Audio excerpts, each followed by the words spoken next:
All right, ladies and gentlemen, welcome to day 2, and I know exactly when it's time because Raptor's face lights up. That's right. Look, some of us can program our Stream Deck buttons with cool things that's like, you run the timer for this long, and then right before you go on the air, the lights come on. That way you're not blinded the whole time, flailing about. I do the same thing. I do the exact same thing. There you go. So I get you. I get you. I just wish I could fix my room lights, like the actual house lights. If I could somehow get that tweaked in there too, maybe with like an if then that thing or something. It could be done if you were willing to spend the time and the money. It could be done. I guarantee it. Anything can be done with enough time and money. Yeah. Anything can be done with enough time and money, my friend. We sent men to the moon with enough time and money. So that's right. There you go. That's right. There you go. Or faked it, depending on what you believe. But anyway. I mean, depending on which conspiracy theorist you follow, fair enough. So, ladies and gentlemen, we are here for day 2 of Warship Masters. We had a really fun day yesterday, and I'm sure we have a lot more fun in store for you today. We have 2 best of 2 rounds, just like yesterday. So teams are just basically looking for points. Each win counts as a point, and I confirmed it yesterday. I double checked. You don't get a bonus point for sweeping. It's just raw 1 point for each victory, and that's it. Okay. That must be a quirk of how tournament shows it then versus what they're actually doing. Okay. Yes. Tournament has it wrong. So you don't look at the point in any of the points columns, just look at the wins. The number of wins. Like, wins is all that matters. Wins. Get a win. A win is worth a point. So so we were essentially correct when we said it's just you're going to play 14 games. Yes. And win as often as you can. Most wins in each group moves on. That's reasonable. Correct. The top 2 from each group ends up in the winners bracket for the playoffs, and then the 3rd and 4th place in each group ends up in the losers bracket of the playoffs. So we're going from 32 teams to 16, and in just about an hour and a half, there'll be half the field will be eliminated. Correct. Exactly right. Exactly that. And then we're going to bring you guys round 1 of the playoffs today. Raptor and I signed up for one of the winners bracket games. We don't know exactly who that's going to be until obviously all the math is done and the crying and the rules lawyering and everything else that happens. Once all that's done, they will be setting up the brackets, and as Raptor and I were discussing before the stream, off camera, there are pick bans today for maps as well as for ships. So that usually takes some time. So expect to see a gap in between coverage today, if you will. Obviously, we will be staying live and stuff, but there will probably be a little bit of time where you might tune in and say, what is going on? Why are we just sitting here? It occurs to me, and I just made like a live adaptation right here on stream. The schedule that I had built for my little fancy slide was just based on yesterday's schedule, which was basically running 45 minutes for each round, 2 games. But then when we got to the playoffs, obviously things will change, but on the schedule, I basically had said, oh, playoffs will start at 8:30. No, I bet they won't, because not only does everybody have to finish all of their round 7 games, you have to get all that reported. You have to verify the results. You have to notify the teams. Everybody has to get grouped into whatever bracket they're going into. Then you have to get all the reps in a room. You got to do pick bands for maps, pick bands. I was like 8:45. So like, it's not happening that soon. If I were you, I would adjust it to 9, because the tournament site says 9 a.m. for us. It does say 9. You're right. Okay, then I will continue. I will make that change yet again, my friend. That's a good call. Yeah, that's one of the reasons why I like to reduce a lot of the overhead and fixing things and switching it around, which is why I've got like one screen at this point for like I'm not in a game, and that just displays whatever I need to display on the browser. There we go. I'm a big fan of KISS. You know what KISS means, right? You're stupid? No, keep it simple, stupid. Keep it simple, Sea Raptor. Yes. That's reasonable. That's reasonable. Whereas I am too much of a showman, I think, for my own good sometimes. Well, I delved into that, and what I find is that when I delve into that kind of stuff, I often have things blow up in my face, and I'm sick of things blowing up in my face. So I just try to make it as easy as possible, because that way I can free up my brain to try to do other stuff instead of like damage control, putting out fires. Hey, speaking of which, do me a favor, point to your left for a minute. Point to your left. Okay, cool. I have altered your image. Pray I don't alter it further. Pray I don't alter it any further. I did it before. That sounds about right. I did it before you joined in on the Discord call, and I couldn't remember if it was horizontal or vertical that I needed to do the flip, so I just guessed. And when you have a 50-50 chance, you typically guess wrong. This time, I guessed right. So I'm pretty excited about that. Yeah, I'm kind of pumped about that, It's good times. All right. Indeed. So, Indeed it is. Now we can read Warship Masters in the background appropriately. So that's exciting. Okay. Outstanding. I'm glad you were able to solve this particular problem, because it's the little victories, man. I think Xando was beside himself yesterday that this was not a thing, because apparently he pinged you and you were just like, peasant, I care not for your trifles. And so then he pinged me like, by the way, did you know that you're wrong? You're wrong on Zat's stream. You have to get him to fix this. And I was and after our little conversation on camera, I'm like, his OCD is tingling. That's what it is. Yeah. Oh, absolutely. That little tickle in the back of the brain. It's like, I have to fix this. Which is why when I said point left, you were actually pointing to your left, because it was mirrored. It was flipped. So now when you pointed to your left and when I point to my left, we're both pointing to the right on the screen, but it's pointing in the right direction. Oh, so you reversed yourself then to match. No. So if I point like this, you're pointing the same, right? Okay, yeah. I got it. Yeah. Okay, because cameras and blah, blah. Yeah, technology. Yeah. So I think we just ruined. Xander's OCD again. This time now we pointed the wrong direction. Sorry, Xander. Probably. You know what? I at this exact moment, I'm reminded of an homage to one of my favorite Warship streamers, which is Stats Bloke.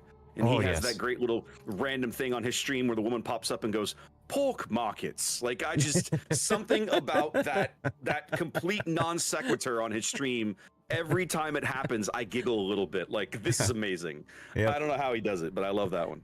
Yep. I was going to say something else, but I can't remember now. Oh, well, it is what it is. That's okay. We'll figure it out. We'll figure it out. Oh, we should talk about the drops. We should, because the drops today are different. You still have to watch for 90 minutes. That part hasn't changed, but the rewards are changed. There is is it just a unique commander or a special British commander today? Yes. I would say a unique commander. I believe he's got a special name to him and a fun portrait. Okay. But no enhanced skills or anything. But the big thing that you really want if you don't have one is the paid actor flag, because that is absolutely one of the best ways you control your teammates in any random or ranked battle you happen to play in. Just put that puppy on your ship, sail around, do whatever you want, and then when you get murdered, you can be like, but I told you right there, I was a paid actor. I'm a paid actor, understand. sorry. I'm a paid actor, sir. Like, it was, I flew the flag. Didn't you see the flag? Right, exactly. There you go. Or if you have one of those really dumb moments where you're like, oh my God, I'm such an idiot, back to port, put the paid actor flag on, and then just remind yourself, hey, I screwed up in this boat once. You know, there were people that used to put like the ranked flag, you know, when you rank out. There were people that would put the ranked flag on the boats that they played for ranked only as a way to remember. No. I went and did it on all of my ships because I was so proud of ranking out in season 2. I know. But there were people that only do it on the ship that they used to rank out, which I think is really interesting. Chat. Here's a good topic for y'all. How do you use your flags? Just curious. Let's find out. Answer now in chat. You know, I'm such a purist. All of the weird camos and bizarre ship girl collabs and everything, they take me out of the game, right? And so I have all of that crap just disabled and turned off. God bless them for giving me that option in the HUD, by the way.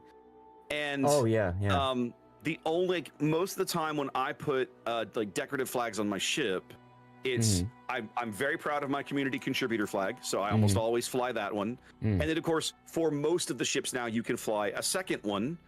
And generally, I will fly a historical flag of some nature. Okay. I know that we've got a lot of those different ones in the game now, and they've done a really good job of spreading them around, right? There's a couple ones for Italy and a couple ones for Russia, and 4 or 5 for the UK. I'm not even talking about the specific like per ship flags that in some cases are historical, like a lot of the UK ones for. I'll just pick on Belfast, HMS Belfast, right? It's the St. George Cross with like the Belfast ship logo on it, right? That kind of thing. But just, there's all kinds of historical flags on there. And because I'm a history nerd, those are the ones that I immediately like gravitate to. But there are some fun ones that I will occasionally use. I still use my Coup of Boom flag, right? I'm a big fan of that one and some other good ones. So yeah, it's fun. Absolutely. I really have a good time. For me, I use, thank God they finally added 2 flags for every ship, because remember back in the day, it was just the one. It was just the one. So I use both of my super test ones. I use the regular super tester and then the veteran super tester with the Kraken. That one's fun. We had that, here on NA, we had that weird flag for a long time that was going all the way back to like just a few months after the game came out.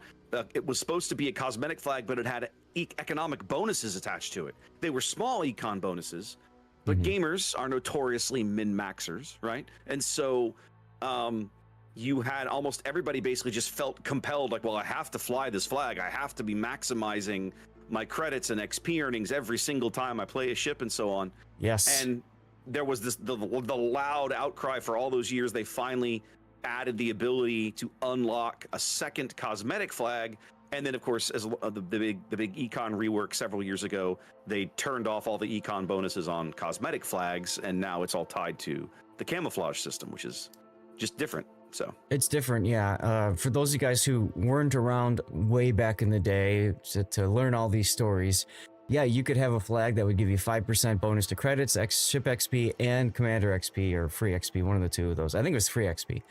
And you can have back in my day. I'm just saying, back in my day.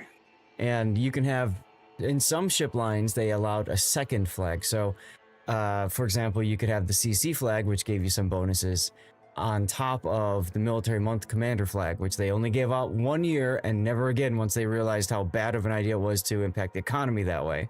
So, that's true. Yeah. Yeah. They never allowed that flag into the wild again. They were like, oh, this is bad. That's right. Because basically everybody got it for free and then everybody used it. And so essentially you had just inflated the entire credit earnings of the entire NA server. And by the way, it was an NA only flag. Yeah. You couldn't get that flag in any other region. So like the NA server automatically had this cool flag that gave them an econ bonus that no other region got. Man, there were people in the EU that were salty about that for a long time. Woo, that was a thing. Oh yeah. And the King of the Sea flag, since I guess we can go back on topic. The King of the Sea flag also had some extra bonuses too that were really spicy. I think it was like 50% to commander XP or something. Yeah, it was good. There was actually a notable. It wasn't like good for grinding ships, but it was good for grinding captains. Yes. And that was totally a thing. I remember that. I wonder if that's still. We used to have a page with all of this in the wiki. I remember having this in here. Right. Because they differentiated at the time between flags and signals, right? Combat signals. Mm-hmm. Here we go. Special flags. Oh yeah, that's right. These charts won't. These little retractable tables won't open for me anymore. Well, there's a page there. I remember building that page back in the day. Oof, man, that's been a long time. Well, we should talk about this match, Zath, because we're a couple minutes away here from starting up into our first match of the day. We're in round 6 of the kind of the round robin stage of the event as we start here early on a Sunday morning here in the US. It's still best of 2, and we say best of 2. It's really just that each team is playing each other twice, and you're trying to win as many games as possible. Correct. And these are group 2. So Ayaya is currently in first place with 3 wins yesterday. That's if I think I'm reading that right. So this is marked in here as wins and draws. So what I think tournament is capturing is they actually, I think what you need to look at is the columns for SF and SA. SF should be, I'm pretty sure, is the number of wins, and SA is the number of losses. Okay, yeah. So if that's the case, they've won 8 battles. That makes more sense. I'm pretty sure they won 8 battles yesterday because they played 10 yesterday. So yesterday they went 8-2. So they are currently the top seed in Group 2, and of course, they're also they came into the tournament as the number 1 seed on the Asia server. This is a team. If you've seen big international events, you're used to seeing these guys before. Right. Exactly. And then we showed off ZZHL yesterday, and they're in 3rd place. They're in 3rd place. They're tied for 3rd with HSR, who we also got to showcase. They're 7-3. So both of these teams likely moving on to the playoffs. There's still an opportunity here in Group 2 for them to fall out of contention, particularly for ZZHL. These wins will definitely be more important for ZZHL if they can win some of these games. Speaking of games, Zaf, we have one. Let's do this. And if you're hearing my voice right now, one thing to keep in mind is drops have begun as of 5 minutes ago, actually 7. If you are not getting progress for your drops, take a moment and refresh whichever of our 2 streams you've got going. And later we'll talk about how you can win extra prizes and stuff. So yeah, let's get in. Sorry. All right. So many things to keep in mind. Indeed. Welcome, ladies and gentlemen. It's day 2 here of the Warship Masters 2025. And let's have a look at the lineups here. We're bringing you Ayaya and ZZHL, a battle of Asia versus China servers. Ayaya spawning in green here at the top end of North. Looking at their lineup, we've got a nice gun build Daring here, and a unique upgrade Holland. We saw one of those yesterday, one of the team lineups we covered. Backed up by a 4 cruiser lineup. This is Napoli, fairly standard secondary kind of build. Good build for Napoli. A Sevastopol, we've seen more than one of these floating around. Very reasonably priced kind of super cruiser sort of thing with an odd heel. We can talk more about that later. RBQ Yamato's in a Zhao.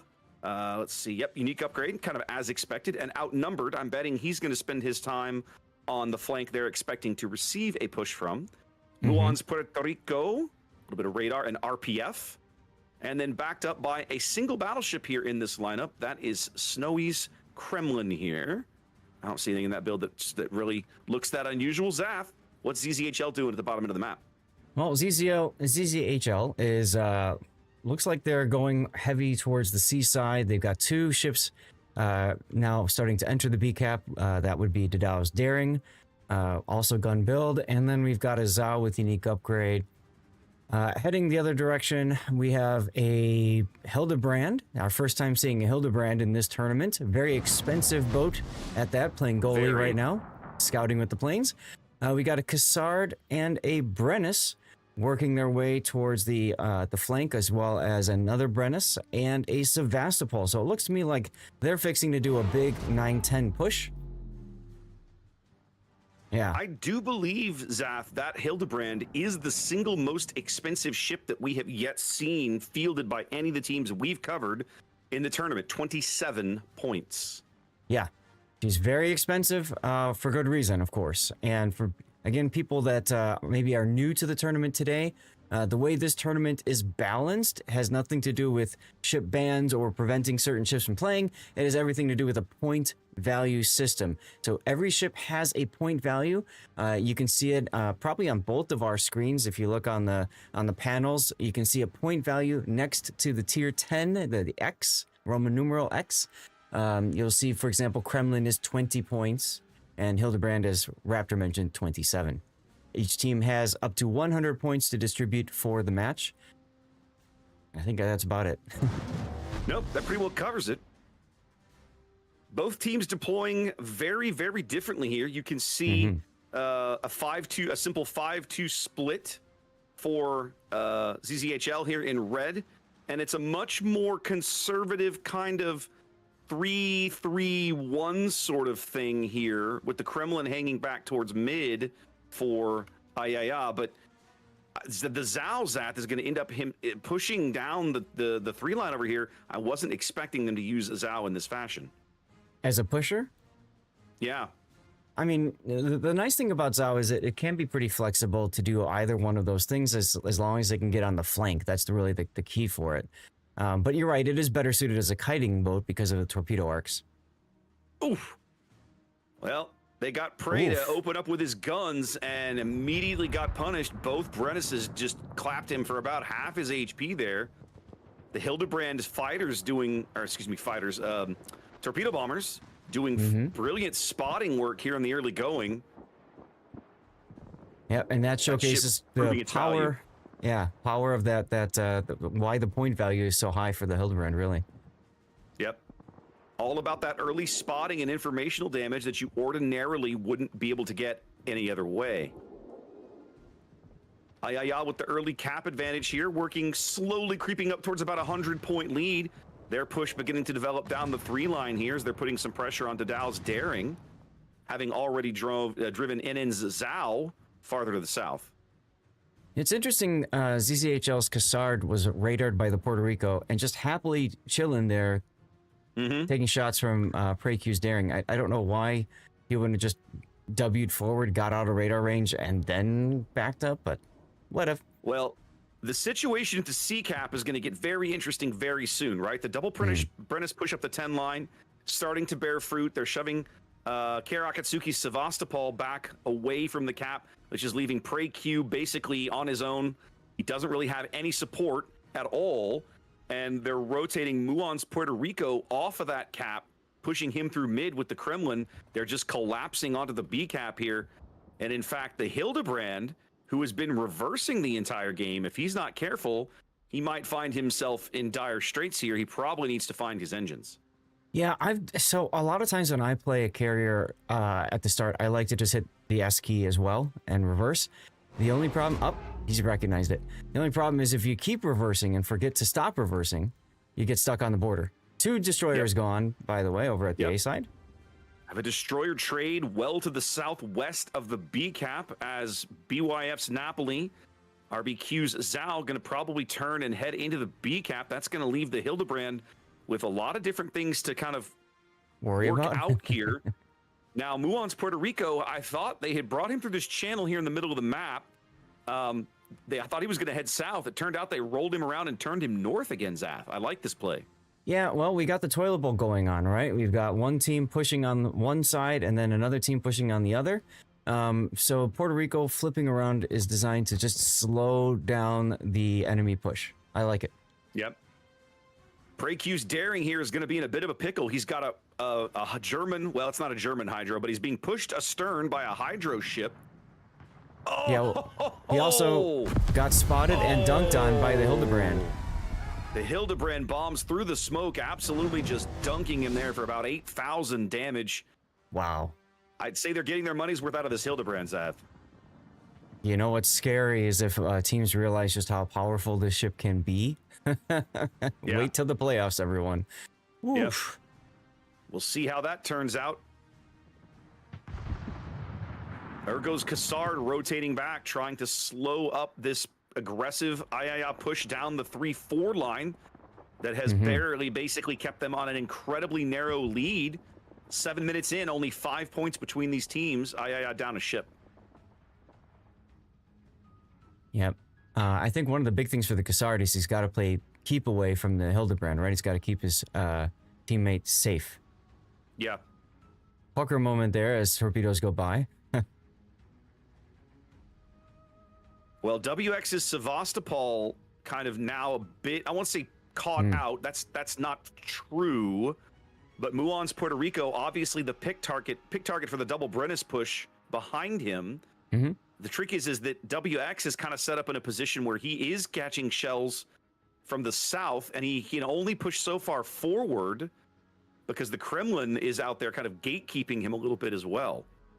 Yeah, both these two cruisers, Sevastopol, Puerto Rico, are the focus targets for both teams at this point. So Muon's gone dark, and I think he's going to do his best to stay that way. He's on a sticky fire, though. Yep. He is going to get spotted if he doesn't ground himself behind this island. When he comes out into this channel, they're going to have eyes on him again briefly. Yeah, well...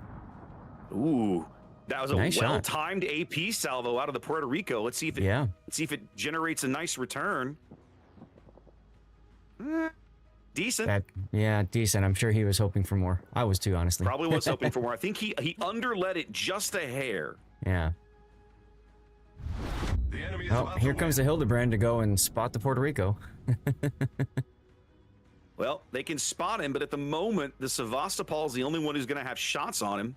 Sure. The Brennus, I don't think they can get shells over this island. No, I'm pretty confident they can. Well, they're trying. Oh, yeah, they're going to try, but I don't think they can pull it off. But that spot is important, though, right? It tells you for radar how, the distance. It tells you the current status of the ship. Now they can see he's healing. So that vision absolutely does give the team information. There goes Cassard, now one of the most important ships in the game, the last surviving destroyer for either team. I love how he's in B. Yes, he obviously brought B cap back. They know roughly where he is. Muon's radar covering a little more than 60% of the B cap at the moment. The Napoli's like, well, what are you doing in my cap? I didn't authorize this. And so he's turning around to drive Ergo back out. And that's where the vision of the Puerto Rico was so crucial, because the Cassard player knew I can be in this cap and not be detected by the radar. Kremlin's position holding WX's Sevastopol from moving up any closer as Snowwind's AP starts to make an impact on the Brennus push up on the A line, Zaf. Look how far north these guys are. Well, here's the problem. When you're going to go up the flank, you have to be on the extreme flank to make it work. Yep. So they got to just kind of follow up that line. Napoli's going to take a Hildebrand torpedo there. Mm-hmm. Going to smoke up now and try to finish this cap up. More Cassard torpedoes coming in. Those are well aimed in terms of lead. Is Napoli fast enough to outrun them? Yes, he'll be fine. No, I think he's going to catch at least one of these, Zaf. Ooh, it's going to be close. Yeah, he's fine. Woo! The only way he would have caught it is if he actually chose to stop. Which could happen. Ooh, Puerto Rico. Muon decided to come out and get shot at. I don't know why. Yeah, Muon is out here where they can spot him. I'm a little surprised at this. Snowy Wind punching a ton of damage through WX's bow over here, trying to push this Sevastopol off. Muon dark again for the moment. The Hildebrand spotting has got to be getting old. Yeah, right. I'm curious. We don't get to see this as casters. I'm really curious to know how much spotting damage the Hildebrand player is going to get in this game. It's a good question. They're trying to get these points and finish off Muon's Puerto Rico, but so far he's doing a great job holding it together. He is out of heals. Uh-oh. Here comes the Sevastopol, Zaf. Well, they kind of know it's time to make a play. It's time. They're running out of time. Oh, he gets good hits into Muon there. Very good hit. Not enough, though. Muon gets a little bit of his own back. The Kremlin speaks and the Sevastopol dies. And just like that, AI 10 seconds from a win, unless ZZ can bag Muon, they do. Time extension. 90 seconds now as Ergo's Cassard caught out a little bit off the cap here. He's taking a whole bunch of punishment. That's the only thing he can do is get in the cap. All he can do is try to hold it together. Keep these guys in the game. BYF headed back. They're taking blind shots at him now. They don't know exactly where he is. Yep. The Hildebrand moving up now. LY gonna probably look, I'm guessing he's gonna turn up this channel here in the middle of the board. Nope, he's gonna ground himself. They do get a little more chip damage on the Cassard. BYF's Napoli dodges all the torpedoes. Yeah, but watch this brightness on the top in here. 1211. 8,000 hit points. Woo. With a Kremlin salvo coming in. Pucker moment. Stay frosty, my friend. Stay frosty, my friends. 9 seconds. I don't think they can. I don't think they can do it. I think III has found a way to hold on to this game, Zaf. There they have. They got Nicely done. Nicely done. You know, I gotta say, we talked about how much ZZHL paid for that Hildebrand, right? To 27 points, literally more than a quarter of your full team lineup. I feel like they got their value out of it, but I also feel like that Kremlin was a huge board control piece, and I'm not just talking about the devastating salvo we saw out of him. Yeah. I mean, so they definitely got value out of the Hildebrand, but the problem is, as you mentioned, it was so expensive, being the most expensive cruiser and almost most expensive ship in this entire tournament. They were forced to take, I guess, for lack of a better way of saying it, lesser ships, you know? And so you kind of have to sacrifice. The other part of the problem is, great, you got vision. That's awesome, but the boat itself isn't able to tap points. It's not able to contest areas with its presence. It's not able to use its main batteries necessarily.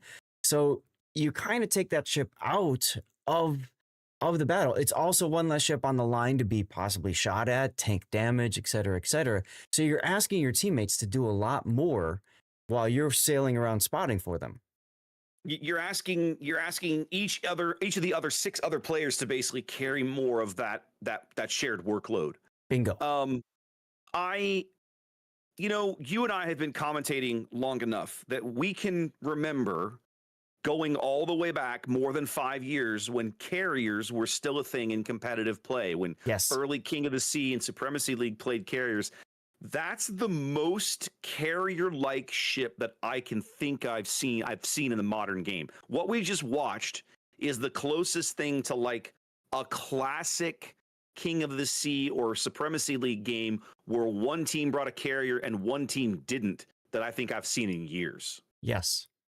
And that's what I was thinking about too, is going back to the days where, maybe one team brought a carrier and one team didn't, and the team without the carrier still managed to win. And you're right, Hildebrand. I think that the problem with Hildebrand is you got so many planes that you don't need to ever move or use your guns. Whereas like Louisiana, for example, which is cheaper actually than Hildebrand. It is cheaper, yeah. It can use its guns to project power, and when it's got nothing to shoot at, then it could pop its plane and spot for the team. So, if you're going to use a hybrid, maybe that's the way to go. Is Commissar on the list? Commissar is on the list. Commissar is one of the more expensive cruisers, as I recall. Let's pull the points list up real quick. Yeah, it's cheaper than... It's cheaper than Hildebrand, but right behind it. Yeah, it's 2 points cheaper than Louisiana as well, even. So that could be... that there could be value on that one. I gotta say, for 2 more points, I'd rather take a Louisiana. It's got more HP, it's got the heals, it's the ability to project power farther. I could shove that thing in a cap and it could sustain some punishment if I needed it to. A Commissar can do none of those things. Right. Very true. Very true. Commissar is, if memory serves, Commissar is essentially a light cruiser with a catapult squadron attached to it. Right? Am I wrong? I don't remember. That sounds about right. Yeah, sounds about right. Yeah, so it's kind of like I would for my 26 points, I'd much rather take a Louisiana. Yeah. Now, looking back at the game that we just saw, okay, we're talking about the advantages, the spotting advantage that Hildebrand gave them. Yeah, it very narrowly, like almost, did get them the win, didn't it? Because they used that spotting to mercilessly prosecute one destroyer. I would argue that Ayaya's other destroyer that died down near B, probably a little bit of an unforced loss there. He was being very aggressive to make sure that they took the opposing destroyer in that portion of the map away. So, you know, arguments about that one, but 100% the Hildebrand spotting basically got the Daring killed. Yes. Easily. Yes. So you saw in that game the value of that spotting and the ability of your 6 teammates being able to utilize or however many in the area. But there's just so many other factors beyond spotting. That's what I think I like about that game. It demonstrated that a bit. There's a tournament that I missed because I was on vacation, and it was the War of Faction tournament put on by the people that run the Enterprise tournaments. And that one allowed a submarine in one of the comps and a carrier in another.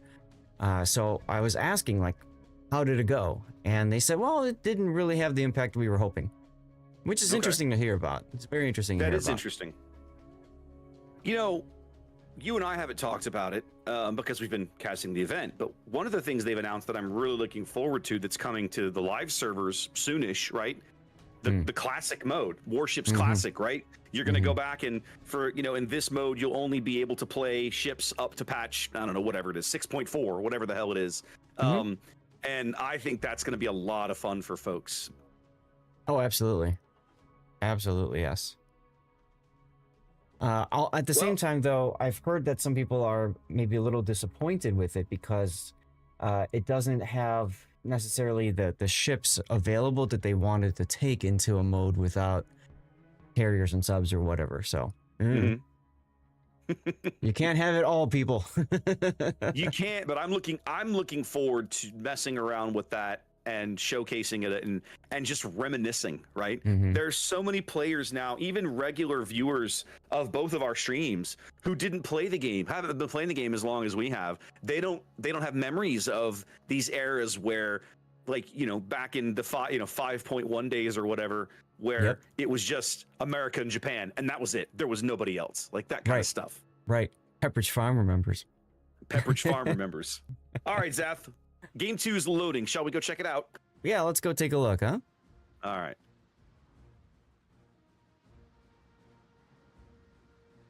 Well, once again, Ayaya up to the north. They've changed things up just a little bit, huh? Yeah, both teams going with a triple destroyer lineup here as we move to northern waters. 0 battleships. Indeed. Ayaya going with Lushun. Very similar to the Sevastopol here we've been seeing. Very, very slow, very deliberate heal that lasts, 60 seconds, I think. But also because she had control of her detection a little better, possibly a little more useful. Double Marceau, big points invested here in these destroyers. Same build for both? No, similar builds for both. But not. Oh, no, actually, you're right. They're not that close, are they? No, they aren't. No, they aren't. What's interesting is that Prey Q is not using either Honoré or Abanyu. Why not take at least one buffed skill if you can? Muon now in a Minotaur, the most expensive ship on his team's lineup, backed up by RBQ's Brennus. Now he's moved from a Zhao into this thing, and then Akatsuki in a Sevastopol. We saw him in this ship last game. Last but not least, BYF in Magurl. That is Hindenburg. Let's go. That's a Lighthouse Hindenburg, by the way. Take a look.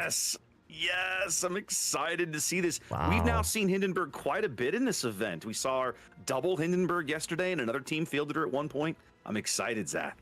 For those of you who don't understand what Lighthouse means, it means you're taking the heavy HE and SAP skill and third point there. That increases concealment, so you're spotted from farther away. That's why we call it the Lighthouse. And if you look at our tool here, 12.6, that doesn't seem right for the Hindenburg's concealment. You're not going to have much time to talk over the ZZ lineup, Zath. Have a look at A. It's about to be a rumble. I've been looking. So ZZ lineup, we've got the Dao with the Kleber with Abanyu, unique upgrade. They're about to run into both Marsus. Just as the Stalingrad radar pops up, they've got a Lushun that's also almost a mirror of the build for Ayaya. And there's a QL's Stalingrad with the radar to see who's all coming this way. And we've got WX1's Napoli behind with Sansonetti for the speedier shell switching. Looks like they're focusing on Yichui's Marsu, but he's turning away. Well, he's turning away, but they did get it. They did catch him on fire again, already given up half his HP. They didn't get as much out of that big rush as they would have liked. They originally started throwing shells at the Lushun, but didn't really get him. And now they're blind firing Prey Q, just trying to land damage or get resets in there. Yep, might as well. And then on the opposite side, we've got LY in a defense. And we got Ergo in a daring, which is all utility build. Very interesting choice there, using... Oh, I like that one. Yeah, that's one of the Dunkirk captains. Look at those 3 buffed skills there. Woo! Yeah. And then finally, NN in another test ship Zhao with the unique upgrade, who's about to get smacked. No. Too bad. I know. I've seen worse. That'll buff right out. I've had worse. You lie. Yeah, exactly. Look how quickly they've taken half of the Stalingrad's HP away, Zath. He was on a triple fire just a moment ago before he put it out. Mm-hmm. They've got eyes on Yichu's Marceau again over on the edge of the map, trying to finish that kill off if they can. Yep. Yep. He opened up, I think, trying to help get the Stalingrad on fire, because, of course, Stalingrad burns a lot. Yeah, that Lighthouse Hindenburg doing good work back there. Muon's Minotaur taking some punishment, but it's BYF's Hindenburg that's putting all of this pain downrange on QL's Stalingrad with the fires. Absolutely. Now remember, Hindenburg penetrates 50 millimeters of deck armor, so it cares not for Stalingrad's 50 millimeter deck.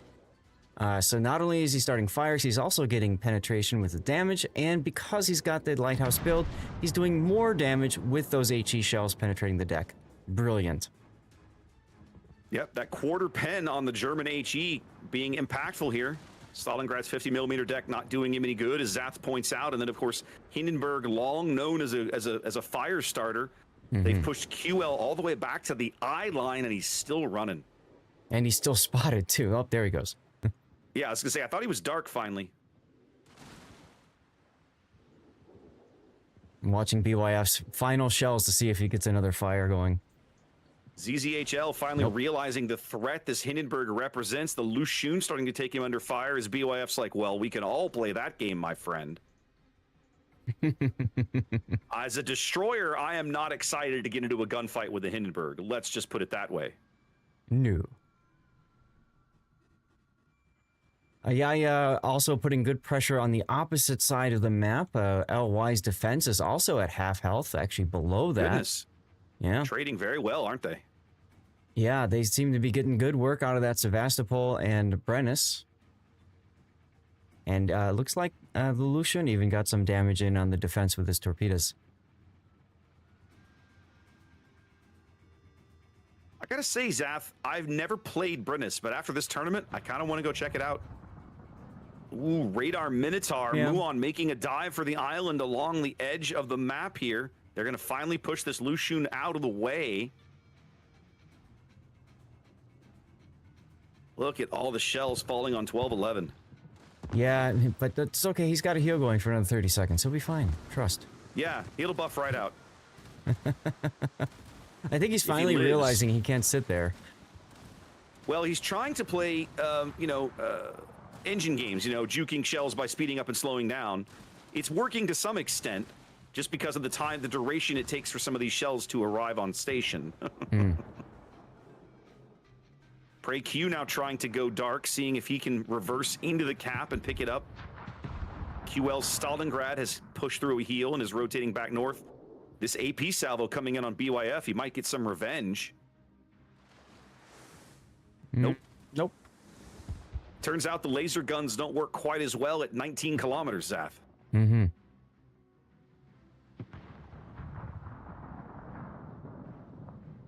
Yeah, he does have the concealment module. Usually when I do Lighthouse Hindenburg, I'll use the steering gear one in slot 5. So you got propulsion in slot 4, steering in slot 5. Whew. Makes it very difficult to hit at range. BYF is playing this ship different than I would in his shoes. He's much more reverse, stationary, slow speed, When I play Hindenburg like this, I'm stay max speed and I just I go crazy. I drive everywhere. That's right, exactly.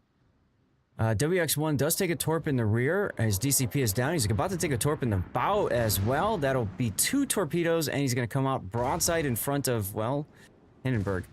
So, well, yeah. But he's got such a great angle on BYF's Hindenburg, but of course BYF's got the AP loaded. Ooh. And just like that, There's WX not AP. looking so hot. Yep. He goes going down. Looks like they got some good luck chuck torps over here, Zach. On the other side, the Daring, yep, absolutely getting some really good torpedoes on Lucian. Actually, those I think were fired at the Brennus, and he just happened to catch. He wandered in. Yeah.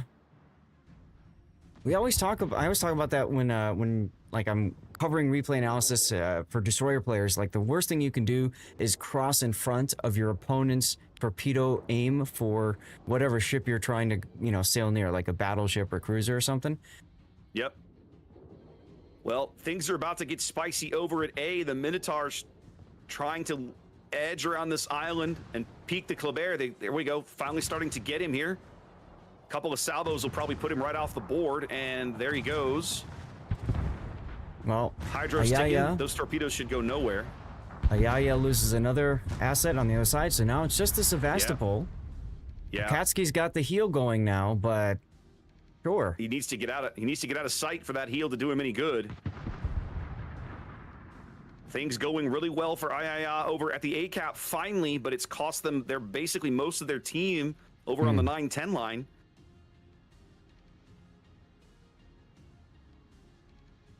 The other nice thing I like about ZZHL's position in the B-cap, Zath, Ergo and LY have not been pushed so far south the way the Zao has. They're going to have a fairly quick run up to the B-cap when they're ready to go grab it. Yeah, and I'm sure they're thinking about that right now. The Daring heading straight up. Guaranteed. Defense is smacking Akatsky right now. Yep. Akatsuki knowing that he's not long for this game, just trying to get what damage he can get out of his guns before he goes off the board. His long duration heal about to expire with him on fire and under 7,000 HP. Yeah, it's not looking too good for him, that's for sure. Yep, he's 2 minutes away from his next heal. He will not see it. Aya trying to adapt now, shoving one of the Marceaus right straight across mid. Yichu right on his heels. He DCPs, goes dark at 685 hit points. Oh, he survived that. He did. That's insane. He did. I think part of the problem here, yeah, they're blind firing now. I think part of the problem is ZZHL made a bit of a mistake there with the calling. We see this often in clan battles. You never call somebody dead until he's actually dead. They already thought he was dead. They started redeploying. Can they catch a glimpse of him? Yep, they've got him now. I was going to say, before he gets to his heel, his next heel 60 seconds away, they caught a glimpse. The defense is getting a salvo downrange. Is it going to land? It does. It does. Ayaya firmly on the back foot now. The entire eastern half of the map wide open to ZZHL, however they want to play it. We're looking at Marceau and Hindenburg rushing to defend B as best they can. Oh, yeah, because they got to know that Ergo's Daring is heading straight there. I mean, look at the points. I'm not going to lie. I don't like... Well, and the Hindenburg's Hydro is running out. He's spotted now. They know where he is. And Praise Marceau is backing off a little bit. Are they going to be able to spot this Daring? They aren't. No. They're not going to be able to get in. They're not close enough. The big thing was the defense. He's got 38 seconds to the next smoke, 8,000 hit points, and no heals. Yeah. So that decision to open too. up... Yeah. So that decision to open up right there could be a costly one. Here comes the Hindenburg. Ayaya willing to cede this cap. Do not want to trade Praise surviving HP to keep the Daring off the cap. Rotating Yichu north, might be able to wolfpack him here in a little bit. Yeah, I think that's what they're doing. They're trying to wait for him to get there. Enemy is about to win. ZZHL trying to draw the Hindenburg's eye line to the Zao until the defense's smoke comes available, and there it is.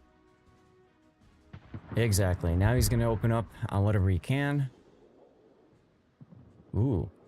I like these Or go- torpedoes, though, from PraQ.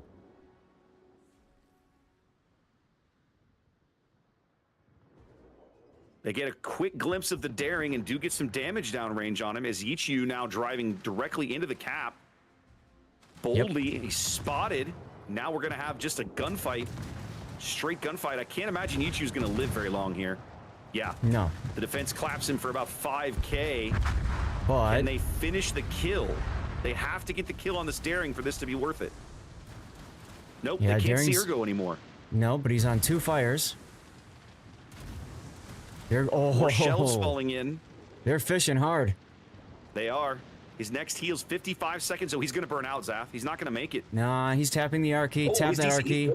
His Bam. DCP's about to come up. There, he got it. Woo! One of the reasons the 500 fire HP. reduction flag is so important on a destroyer. Yep. I think one of those fires burnt out. You know, one of the things we haven't talked about that I got to give QL props for, he's still in the game, Zaf. As low as he was earlier, man, he's done a brilliant job of handling the Stalingrad. And if I'm Muon, yeesh, I've been clapped in my Minotaur more times by Stalingrad than I can count. Absolutely. So 1 minute to many go for Team low-health Red. targets. So many low health targets here that I can't quite convert over here at the B cap.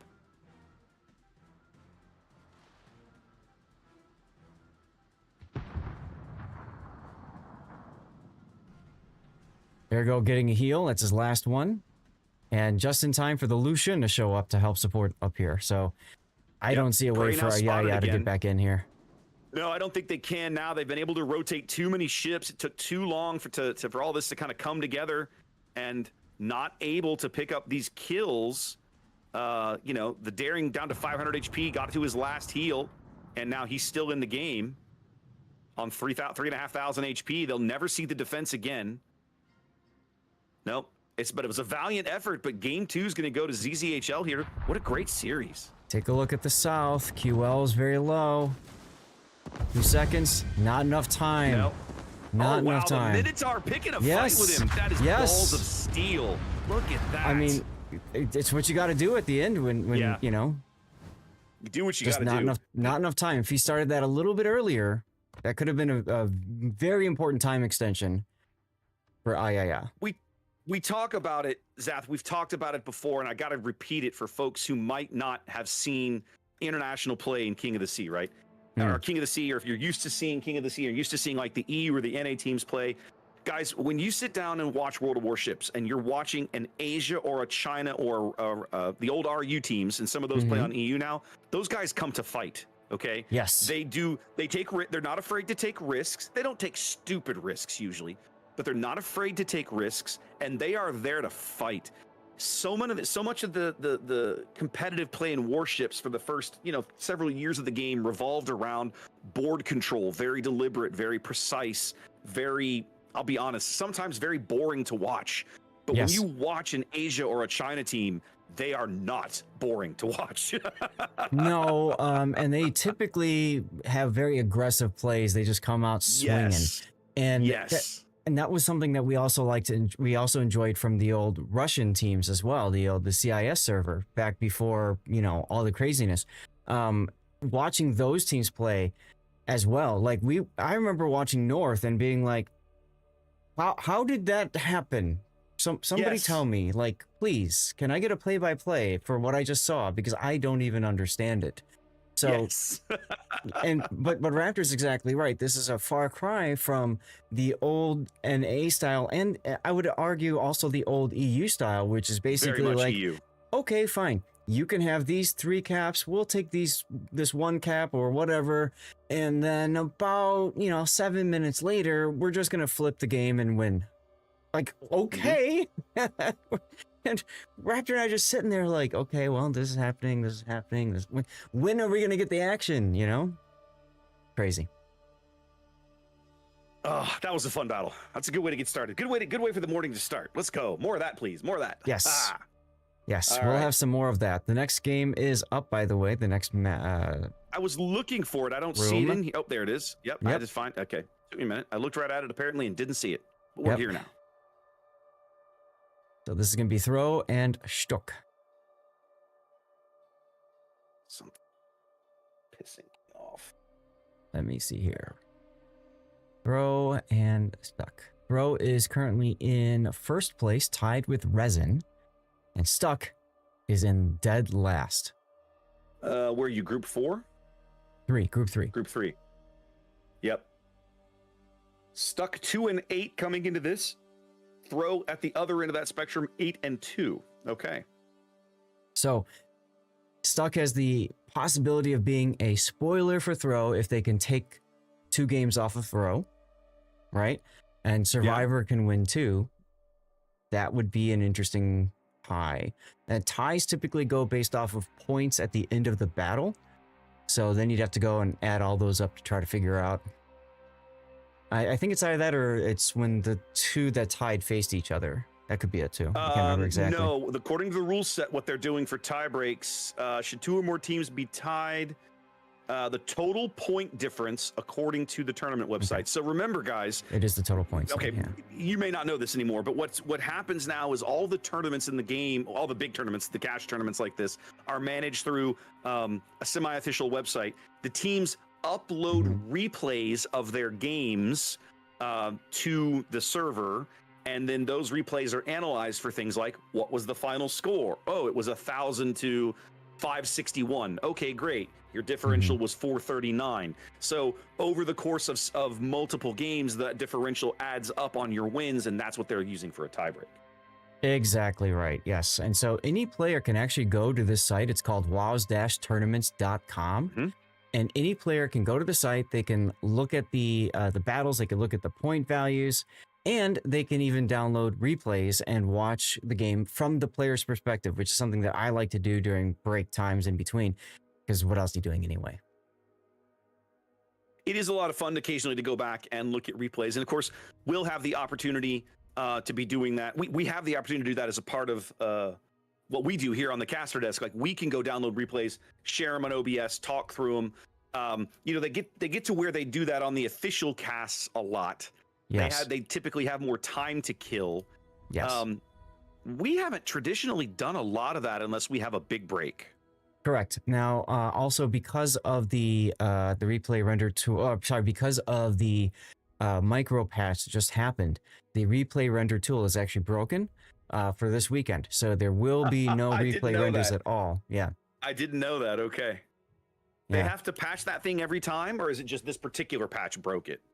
So every patch breaks the replay render tool typically. Sometimes it doesn't, but typically it does. I didn't know that. And it takes about a week for the replay render tool to be fixed, which is why during the first week of a patch, my first Friday and Sunday Warship streams, I don't do replay analysis because the render tool is broken.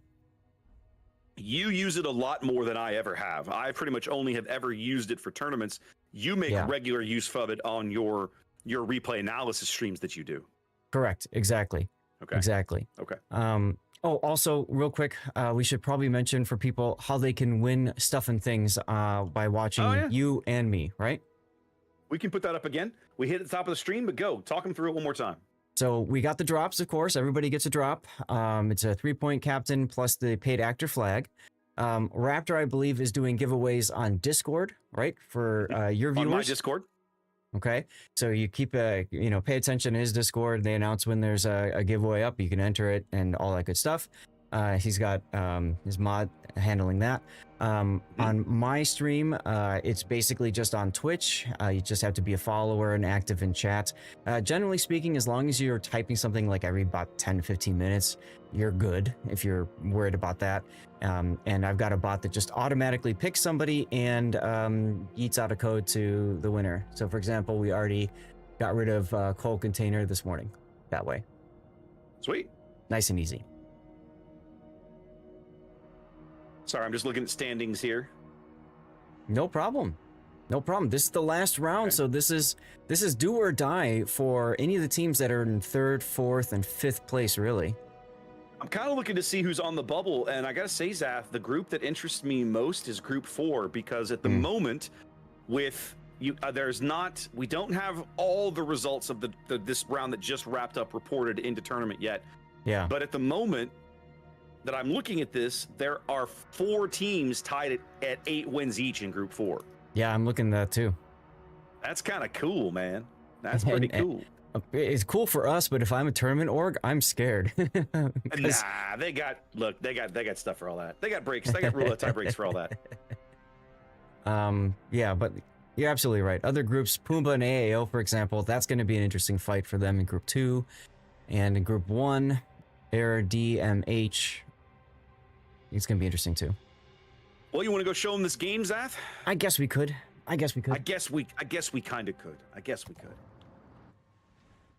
Well, let's go. All right, welcome, ladies and gentlemen, to Sleeping Giant. That's right. We got Throw versus Stuck. And Throw, look at them. They've all got the school bus camo. Hey, these guys got it coordinated. Yesterday, it was Special K that had to be the standout and the loner who didn't get the memo. But Throw has got their act together.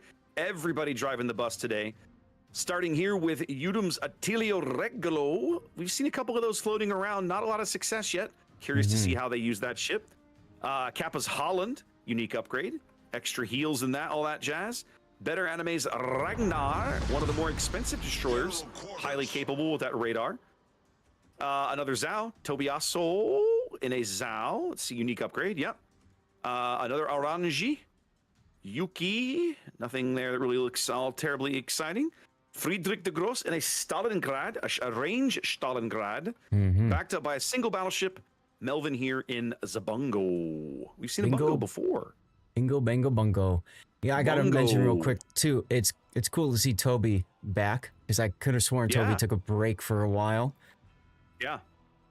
On the opposite end, to the south in the sea area is Stuck, currently, I believe, on the bottom of their group, looking to take 1, maybe 2 games off of Throw and mix it up in the groupings for them for playoffs, which comes next.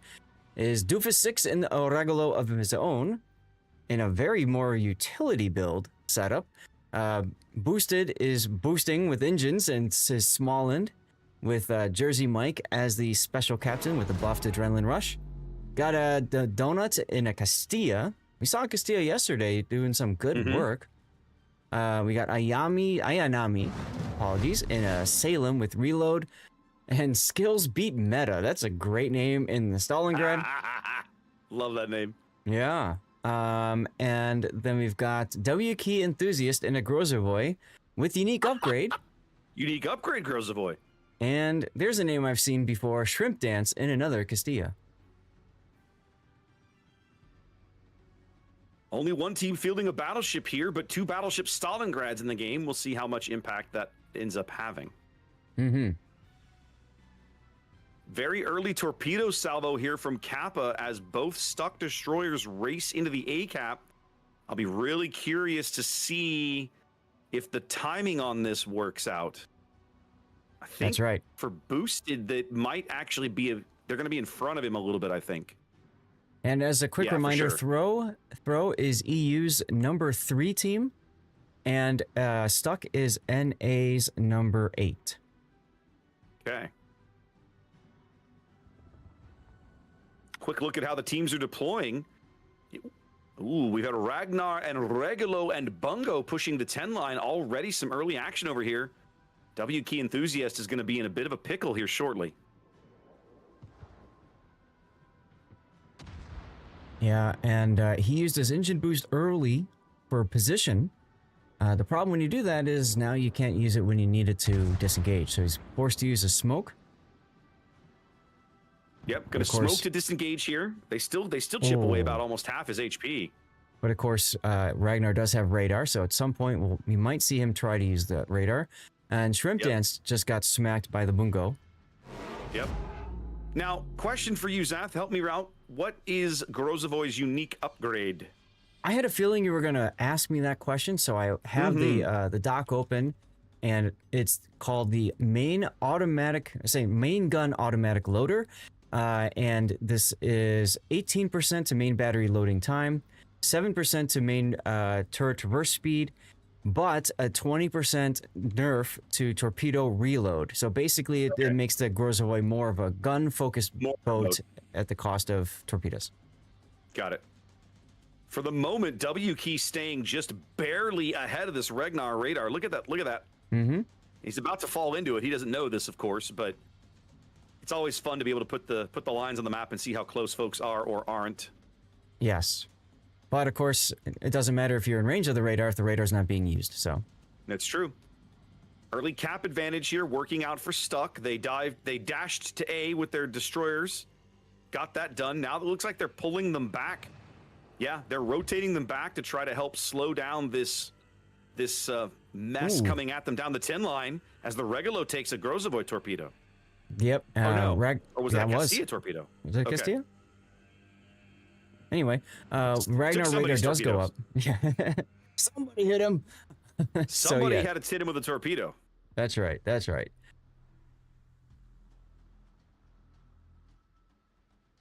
Stalingrad shells coming in on Shrimp Dance Castilla. Yeah, but it's They're HE. Yeah, it's HE shells. So, like when Stalingrad fires AT at you, you're like, nah, I don't care. But when he fires AP, your whole body clenches. Like, okay, this is a problem.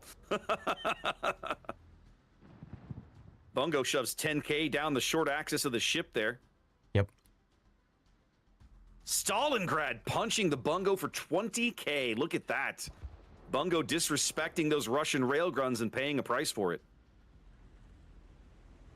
Yeah, Melvin turning in now like, okay, that's not fun anymore. I was having fun, but now I'm not. Yeah, exactly. You can have that one for free.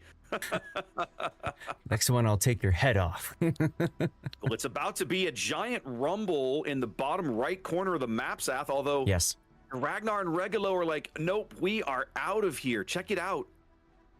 They've wheeled around and are running north now.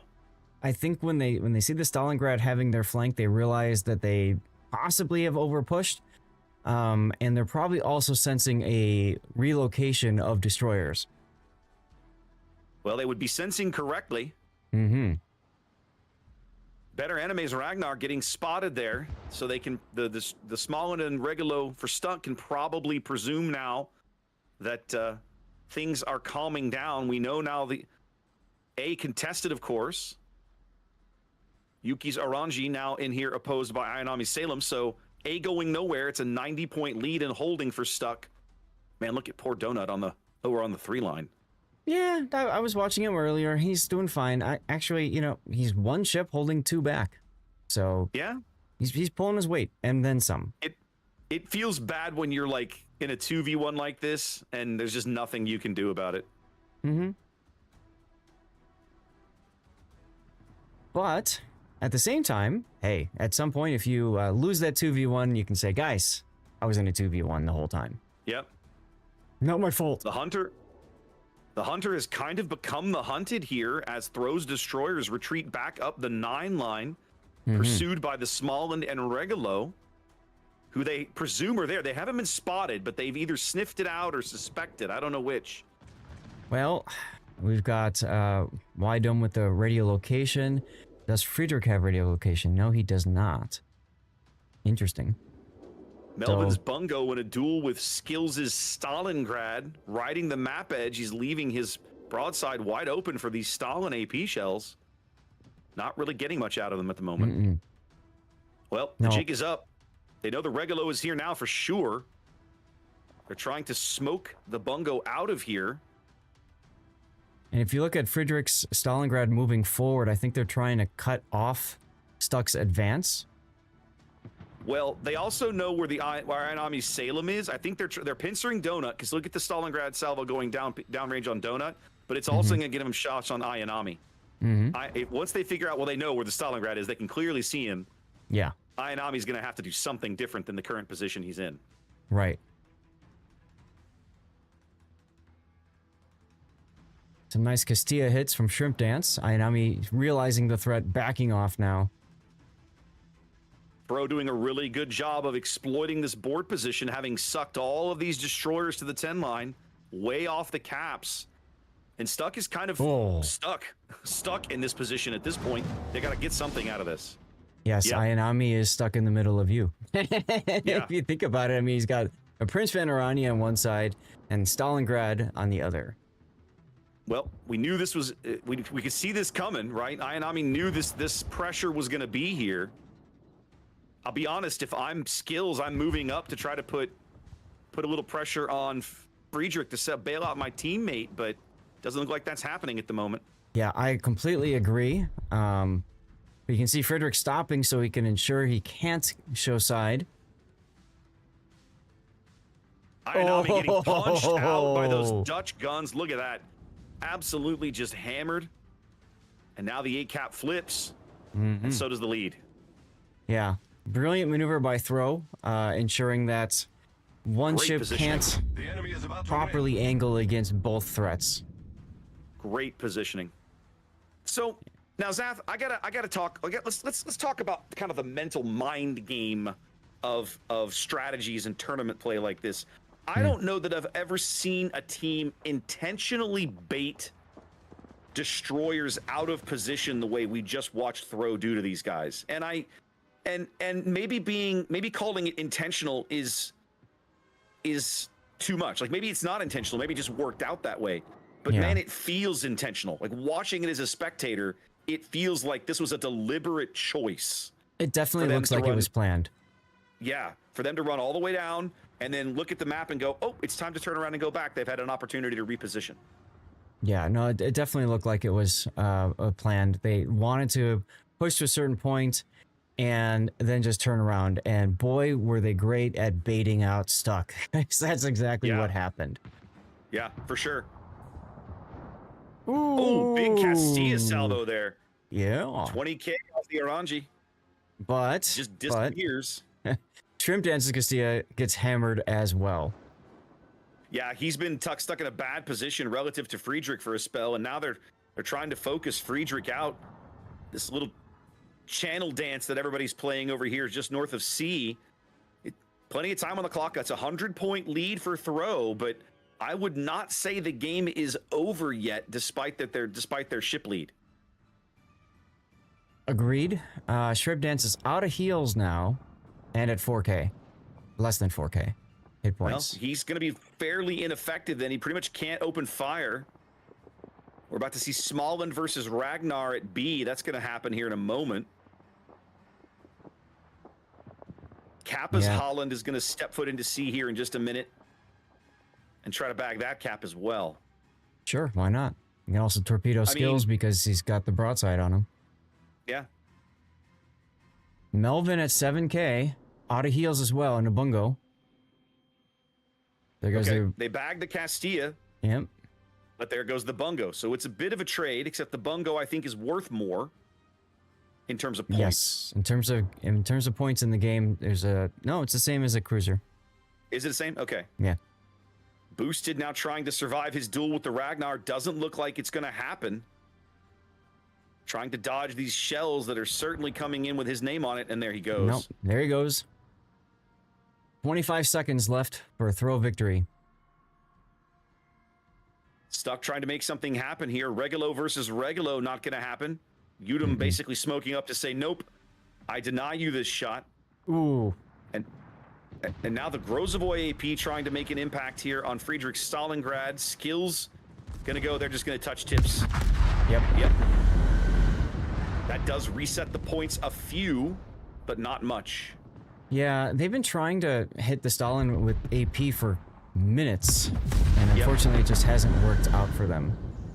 Nope. Stuck, not able to kind of convert things. Man, I gotta say, Zath, that destroyer bait is just one of the most brain-breaky things I've ever seen in tournament play in this game.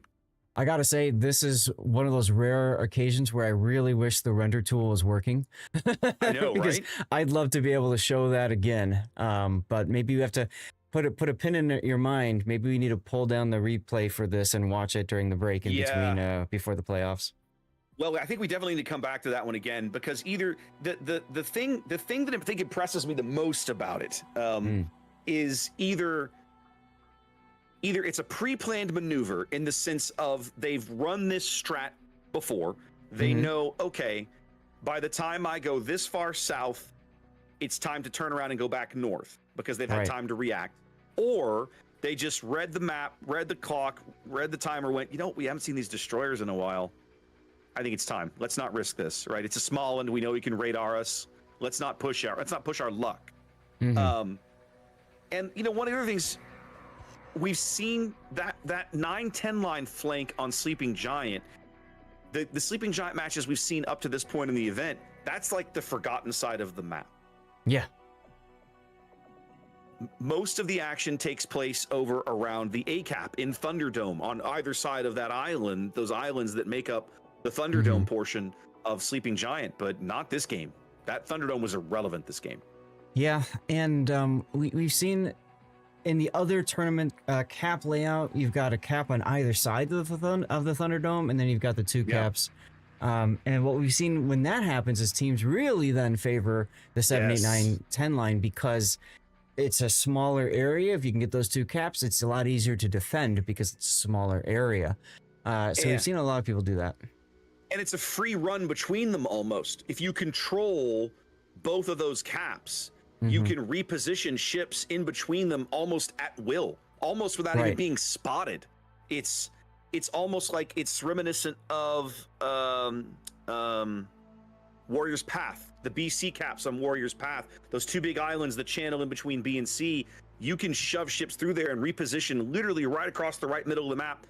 And they either don't see you, and even if they do see you, they probably can't do anything about it because those mountains are 1,000 feet tall. You'll never get shells in there. Absolutely. Hey, let's take a moment and just take a look at the tournament so far, because now we're at the point where there's only like one game left, or maybe two, depending on the site catching up. I had somebody ask about NA teams specifically. How are the NA teams doing? In Group 1, not too well. The two NA teams are on the bottom. I believe Yellow K wasn't able to field a team yesterday, and I don't know if they're doing it today or not. I think they just decided not to bother. Probably. And Virtus, we caught them yesterday, didn't we? Yeah. We did. We saw them yesterday. Silk. Yeah. They have some wins, but not enough to move on. Right, exactly. In Group 2, HSR is looking pretty healthy for making it to the playoffs. That's an NA team. 8-4 at the moment. And then in Group 3, Resin, obviously, tied with Throw right now for first place, doing quite well. Stuck, not so much. Sag. Only 3 wins. And then in Group 4, we've got Bonks, currently in 4th place, Kite in 5th. Those are the two NA teams in Group 4. So we're looking at 2, maybe 3 NA teams advancing to playoffs. I'd say you've got 3 NA teams with an above average chance of moving on. I think Bonks, let's see who's Bonks playing this round. They're about to, so they're squaring off against Moyai. So they've got a very tough opponent here in the last round of round robin, because Moyai is the number 2 seed. They have 10 wins to Bonks' 8. So those will be good games. I wonder who's casting those games. Certainly somebody is casting those games. Mini and so Painzer. Yeah, those will be good matches. Let's see, who else have we got? You talked about Resin with 9 wins, looking strong to finish 1st or 2nd in their group. And then you've got HSR, I think, is going to move on out of Group 2, and then unfortunately the 2 NA teams in Group 1 are pretty much out of the running. Yeah. Yep. So as a reminder, you draw a mental line across the standings here, and the bottom 4 teams are done after this next game, essentially. When this round completes, their tournament is over.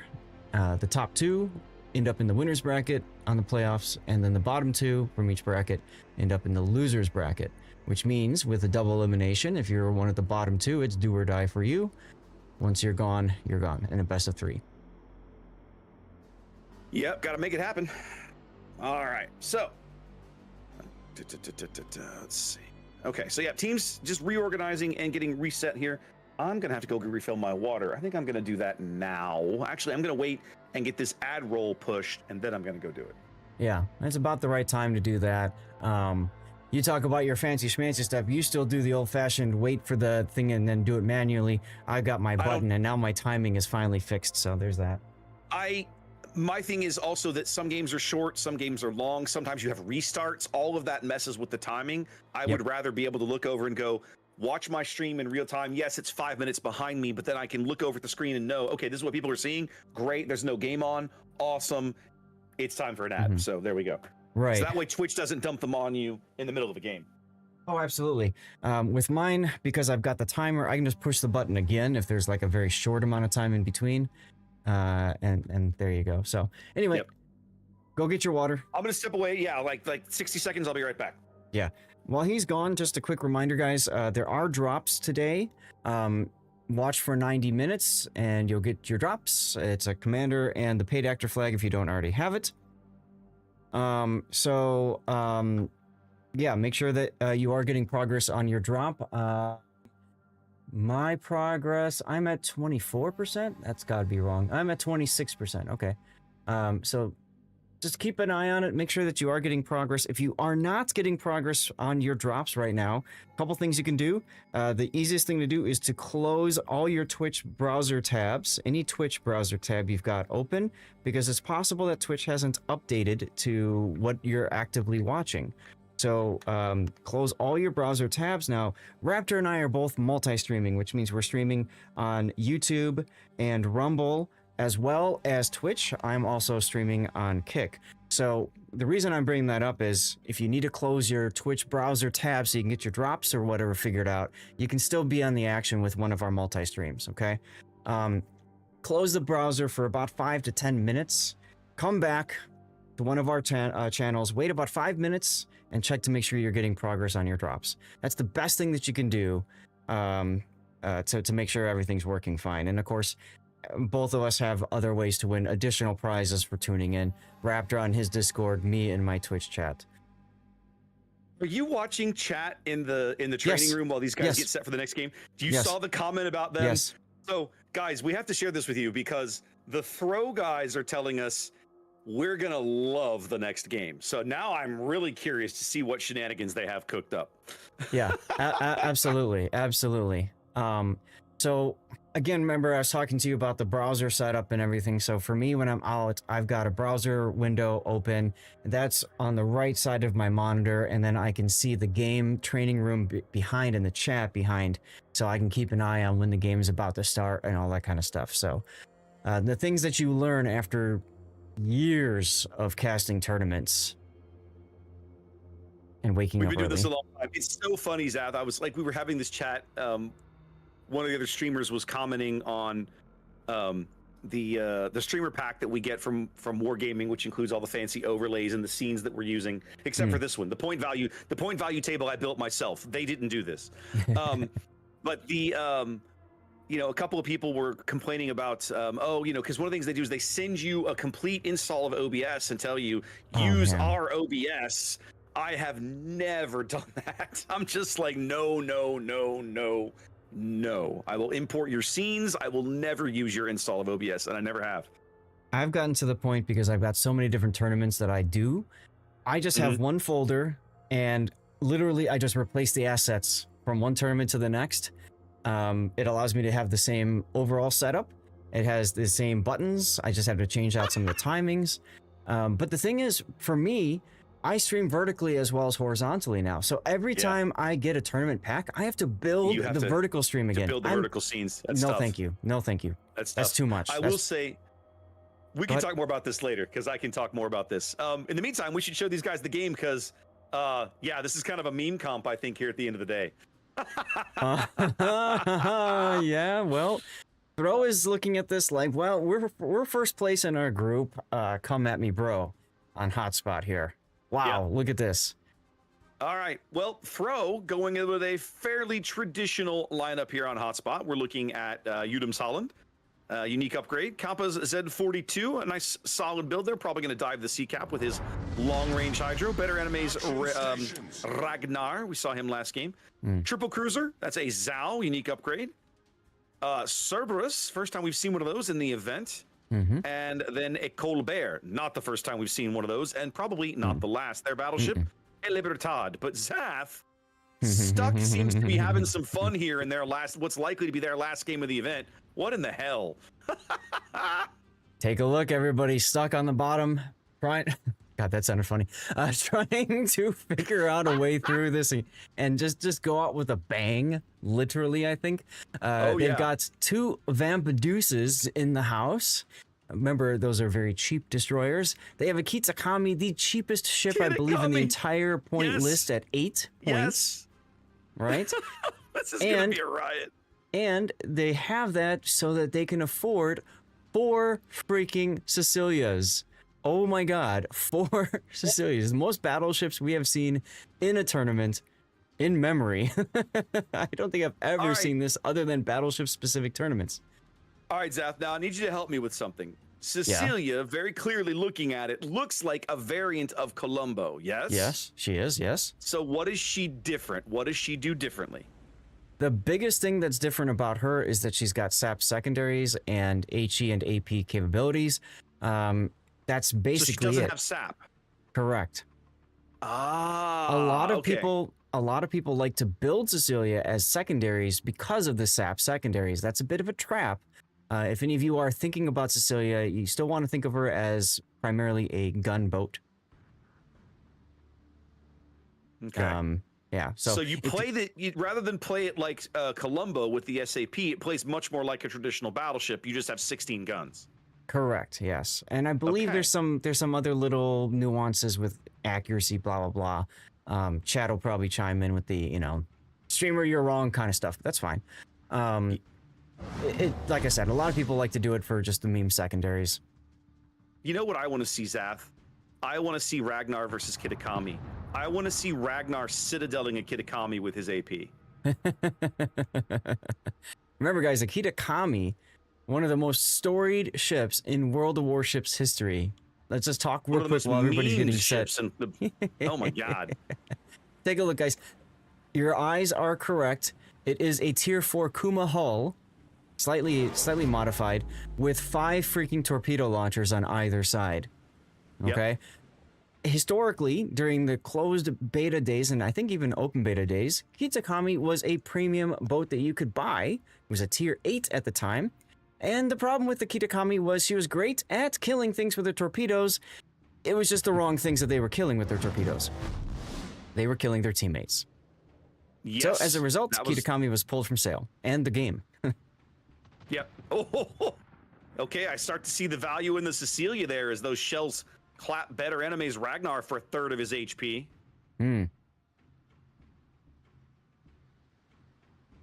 Doofus's Vampire can safely ignore those. Deepwater torpedoes do not care about your destroyers. That's right. That's right. Interesting. Well, the rumble has begun on the 10 line as well as Skills' Cecilia. Bleeding HP here as the Colbert freely has its way to just farm him. Udum's Holland doing the spotting here.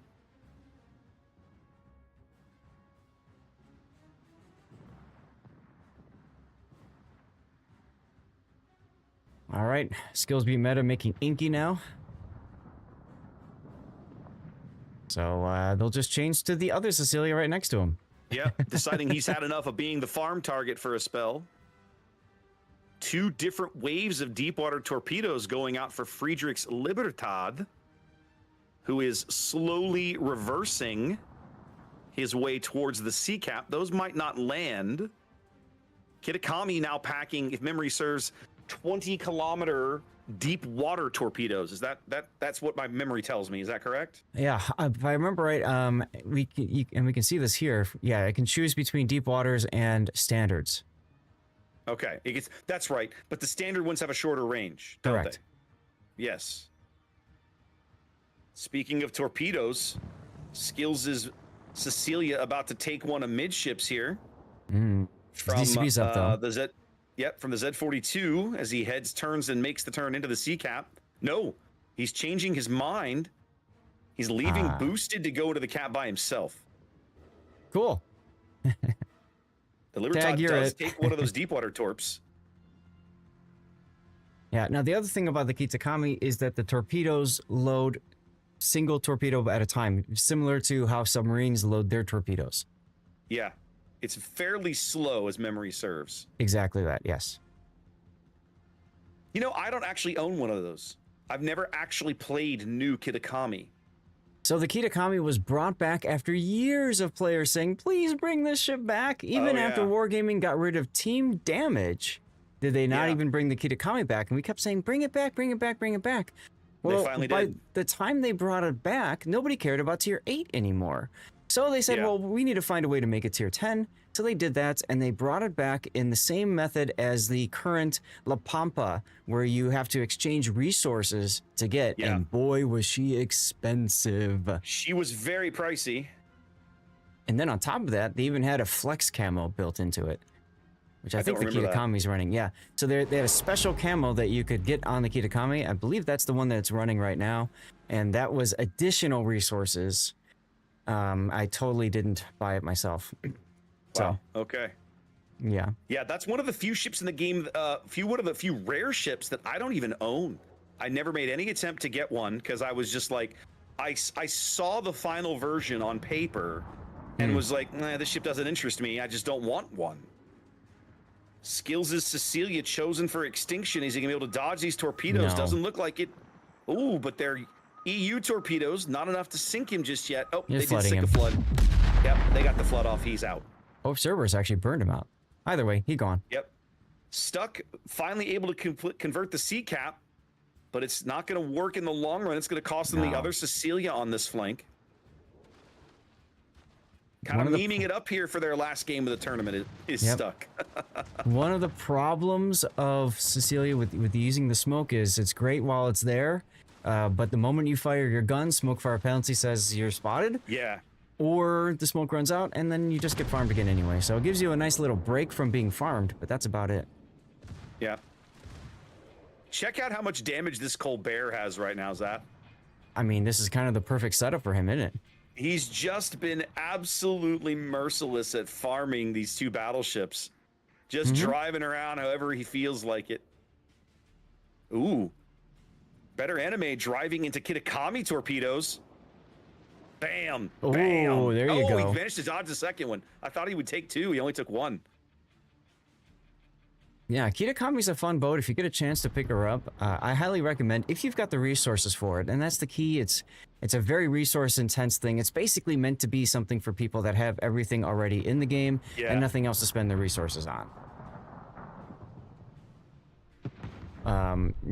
You know General Dort, fellow World of Warship streamer. He actually was playing ranked in the Kitakami for a while just because he thought it'd be fun. Just because, for the memes and the lulls, I'm sure. Yep. I ran into him in ranked a few times. What did he call it? I can't remember exactly what he called it. But he had a fun title for it, as always. 3 torpedoes into Shrimp Dance as he tries to pick up A. They're finally getting AP downrange on the Colbert. Melvin basically like, I don't care if you shoot me. I'm going to kill you first. You'll be dead before you'll be dead before your guns reload. Yep. That's like the old bumper sticker you sometimes see, right? Keep honking, I'm reloading. Yes. Keep firing, I'm reloading. Yep. Or another question is, are you going to hear the round that kills you? Yeah, exactly right. Exactly right. Can you differentiate that one versus all the other ones? You know, we talked a little bit about this yesterday, Zaf. The one team that we saw field a Colbert also generated an absolutely stupid damage total on this map, right? And I think it's not going to be the last time that we see teams field Colbert on some of these maps. Oh, absolutely. We're going to see a lot of Colbert, I think. This is so cheap. Oh, yeah. Kitakami has smoke now, too. Yes. It's crawling smoke. Look at this. It's exhaust smoke. That's correct. Not crawling, exhaust. So no full speed. Yeah. It can go full speed. It's like Italian smoke. That's wild. Yep. They gave her a ton of tools, but left her guns alone. Yeah, her little pop guns. These are what, 120 millimeter? I think they're 140s, but I could be wrong. 140, that's what it is. You're right. Yeah, they're 140s, which means that Ragnar's guns are even bigger than Kitakami. Yeah. Kitakami's guns. Now, the meme might actually make some waves here. Friedrich taking a couple of those deep water torpedoes. But W Key has run out of areas to W. His engines are out. I think his rudder's out too, to be honest. Otherwise, he'd be turning. All over but the crying, but you get the sense that Stuck basically just kind of, came into this with a grin on their face and said, hey, let's have some fun on our way out the door. We're not advancing. No big deal. Let's just enjoy ourselves. And at the end of the day, what else is the game about?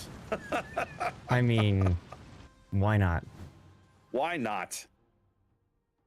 hilariously, Zath, one of the only sweeps that we covered in our days covering round robin play. Yes, that's right. This is a 2-0 sweep. Yeah. I'm gonna just ask if any. Okay. I wouldn't hold my breath. Well, Yaya and HSR game 2 was started 8 minutes ago. Okay. Yeah, that's what I'm saying. I wouldn't hold my breath. Yeah, you know, a restart or two, or a team saying I want the full 10 minutes break combined. Absolutely no harm in asking, but I wouldn't get excited. Yeah.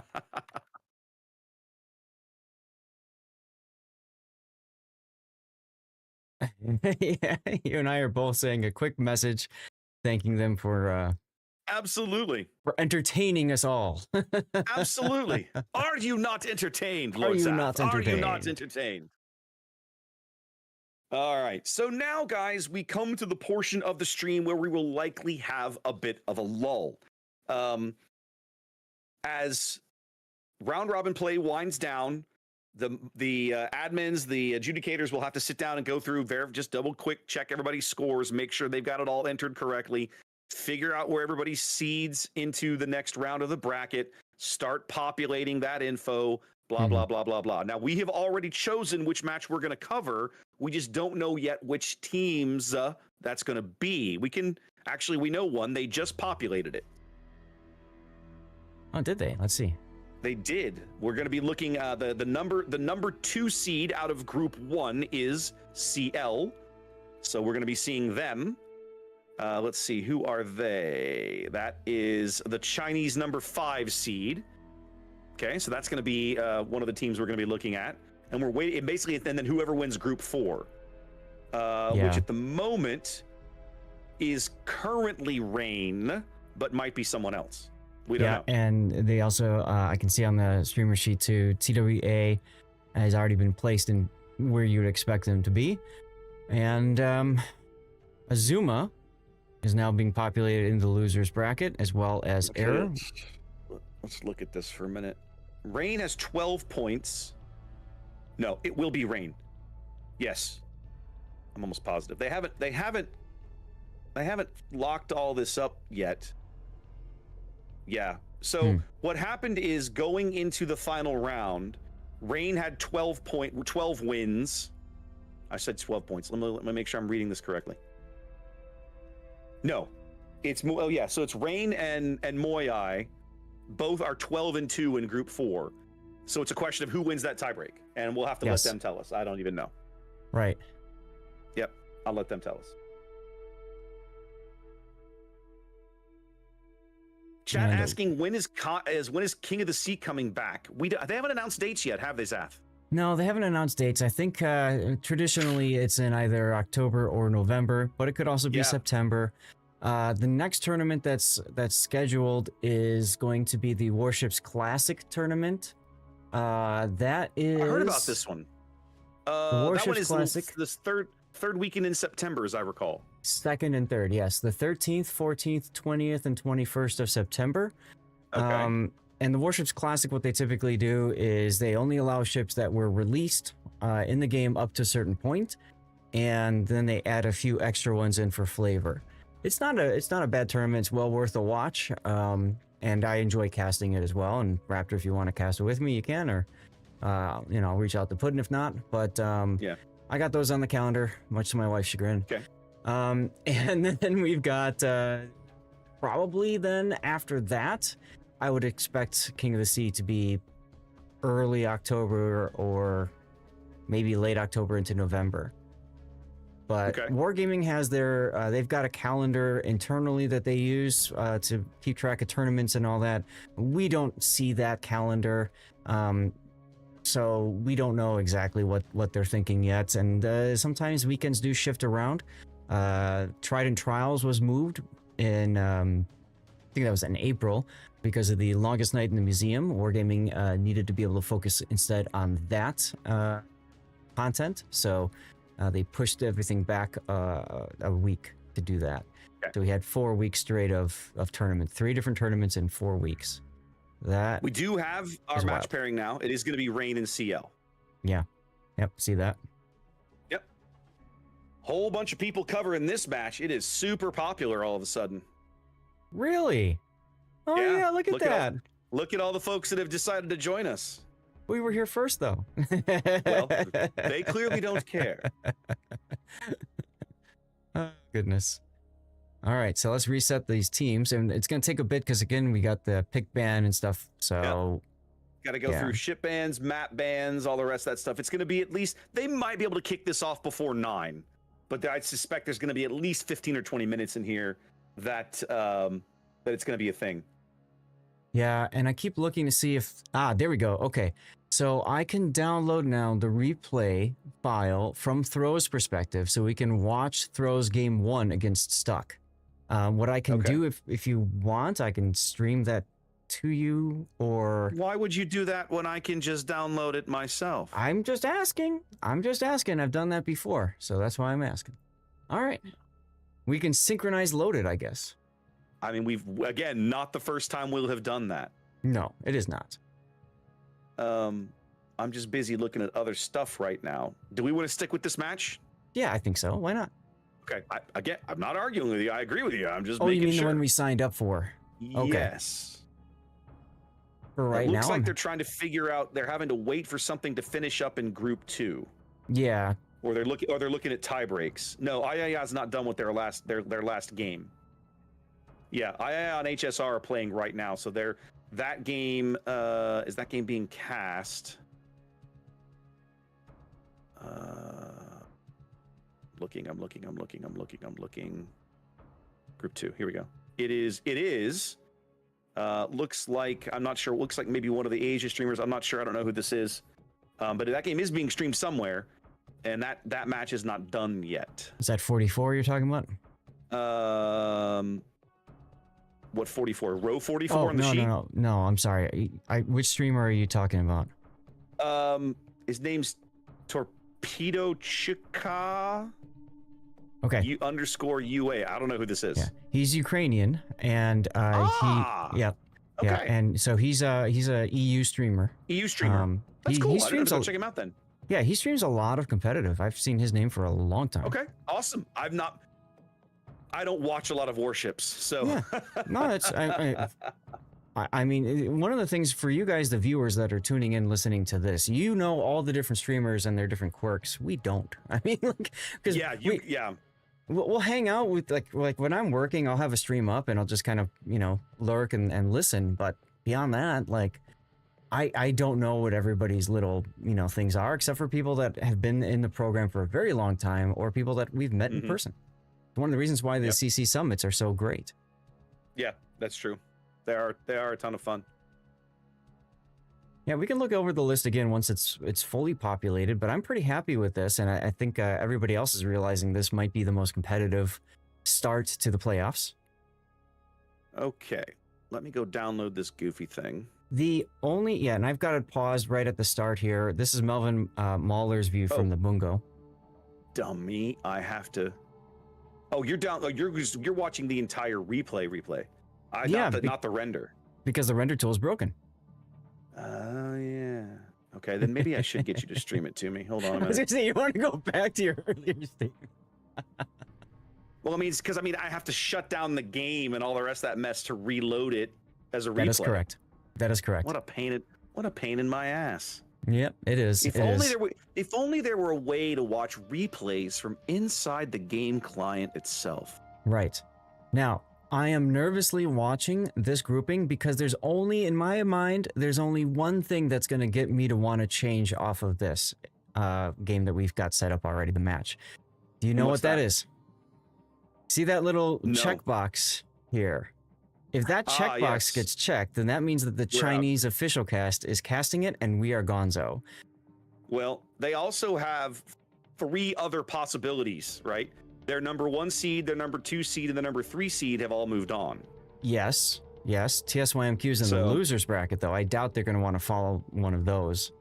Why not? But you've still got 2 teams in the winners bracket, right? You've got ZZHL versus Resin.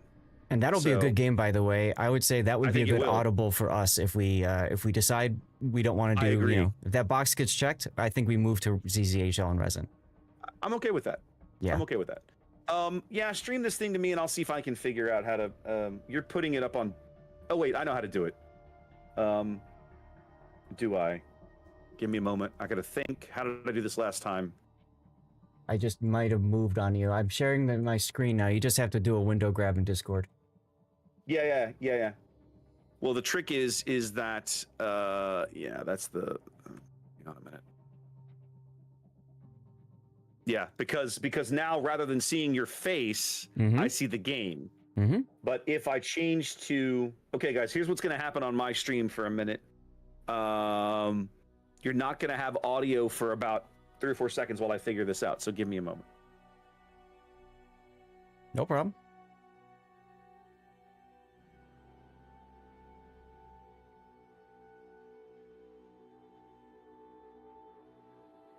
Okay, Actually, their audio's back. They can hear both of us now.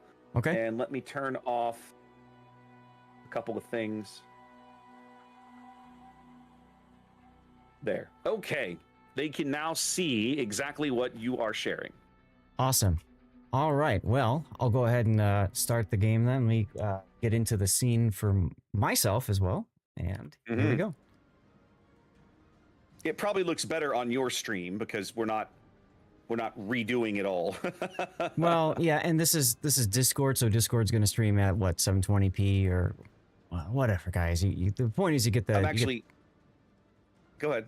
You get the stuff. You'll be fine.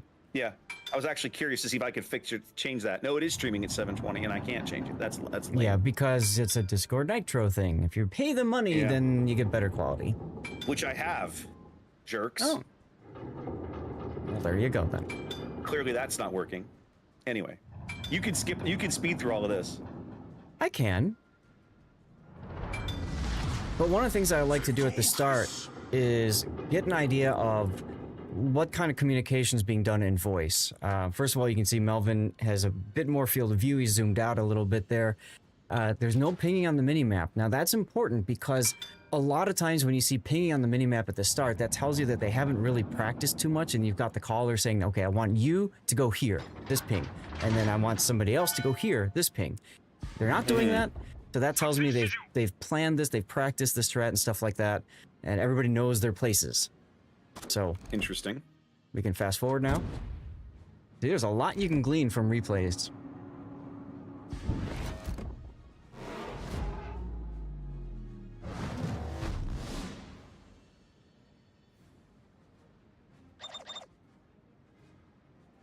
Okay, those are, I want you to go along this line.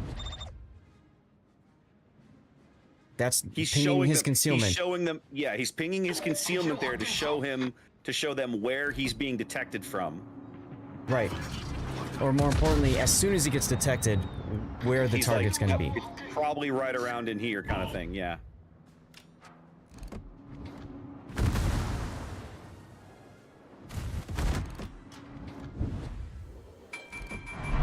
So he sees the Stalingrad now. He's giving broadside to him. He's kind of disrespecting the Stalingrad, but at this range, he seems okay with it.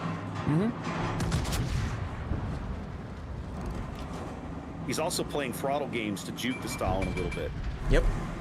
Which makes sense. If you're stuck showing side, you might as well use W and 6 full pins out of that salvo for 24K. It feels nice. That was that Castilla hit you called earlier. Yep.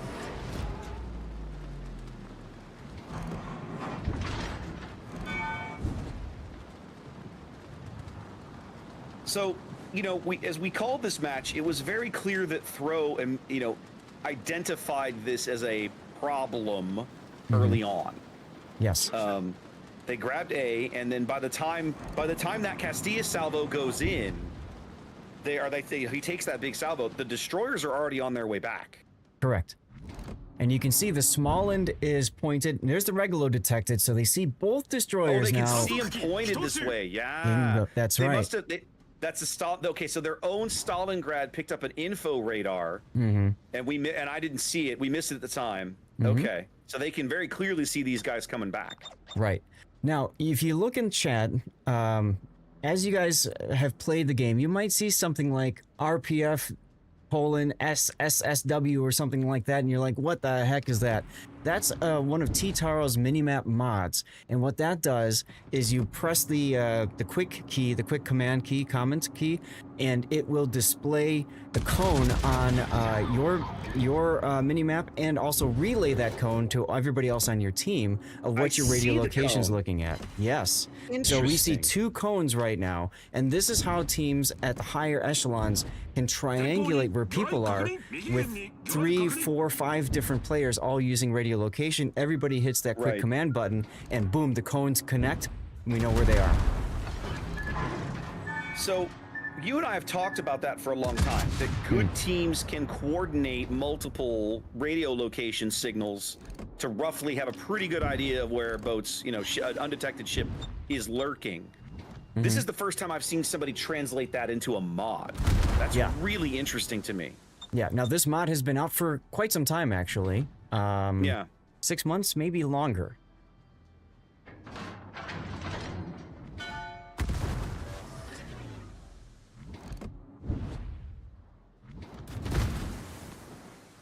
So now he's bow into the Stalin. He's got to get his guns flipped. But here they're making the maneuver right here. Like, they're like, okay, we're not chasing these guys all the way to the corner. It's time to turn around. This is the maneuver right here. 5.5 minutes in, and they're like, yep, we're done. Time to go be somewhere else. Yep, exactly.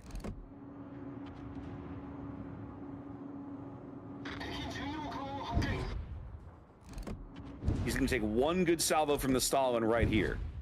If memory serves, it's this one. I think he already turned. He already took it when he turned. He took one good salvo. Yeah. You're right. I thought that was going to be a good one, but he overshot just a hair. Right. And now he's actually got a little bit of an angle. Now, I'll say this. We didn't talk about it at the time, but this is one of the things that I like about Bungo that reminds me a little bit of Amagi. In this kind of kiting position, she's really good with these three stern turrets. Oh, absolutely, yeah. She's a very good kiting boat. The other thing too with Bungo, you see Melvin is using his plane every time he's about to shoot something, because this plane is a magic plane. It just magically enhances your accuracy for free, essentially. So you have to get used to popping that plane every time you want to take an important shot. Yeah.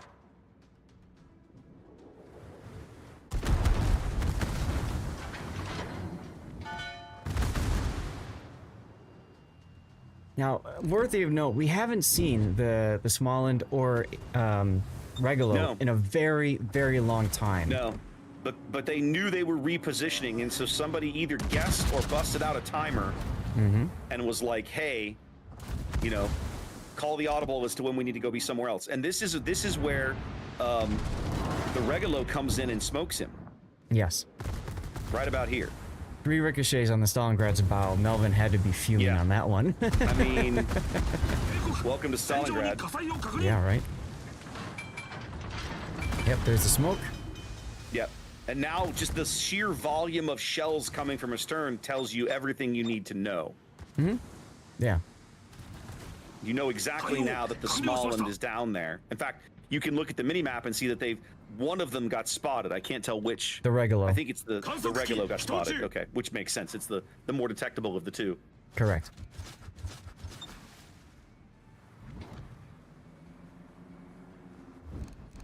So I'm not convinced then that this was necessarily a pre-planned play in the sense of, we've timed it. We know we're gonna run this far south and then turn around and run back. I think that info radar from the Stalingrad told them these guys were repositioning. Yeah. And I think their caller, whoever it was, basically took the opportunity to go, all right, keep pushing for a little bit, but then you got to pull the reins. Yep. I agree with you completely, and that's one of the nice things about pulling up the replay afterwards. And you couldn't even see this in the replay render. Well, actually, you could in the replay render. You can see the Stalingrad radar. You would have been able to see when they came in out of detection. Yeah, I think. Yeah. I think. Yes, no, you'll see the consumable usage. You'll see the circle drawn on the minimap. Yes. Yeah, you see it all. But it's very clear when you look at it through their perspective of what detection information they do and don't have. We get spoiled calling games where we have perfect vision Yes. It's easy to forget that the players on the field don't have that. They only have the spotting information their team is able to provide. Yep. There goes the Salem. Yep. Yeah, I mean, and at this point, they've retreated literally almost back to where they started. But Bunko's fairly quick, isn't she, as a battlecruiser? 30, 32 knots, 33, something like that, yes? 30. 30, okay. But he's Still also not got bad. brisk. Yes, if he when he goes dark, he's picking up a little extra speed. I saw that at the start of the match.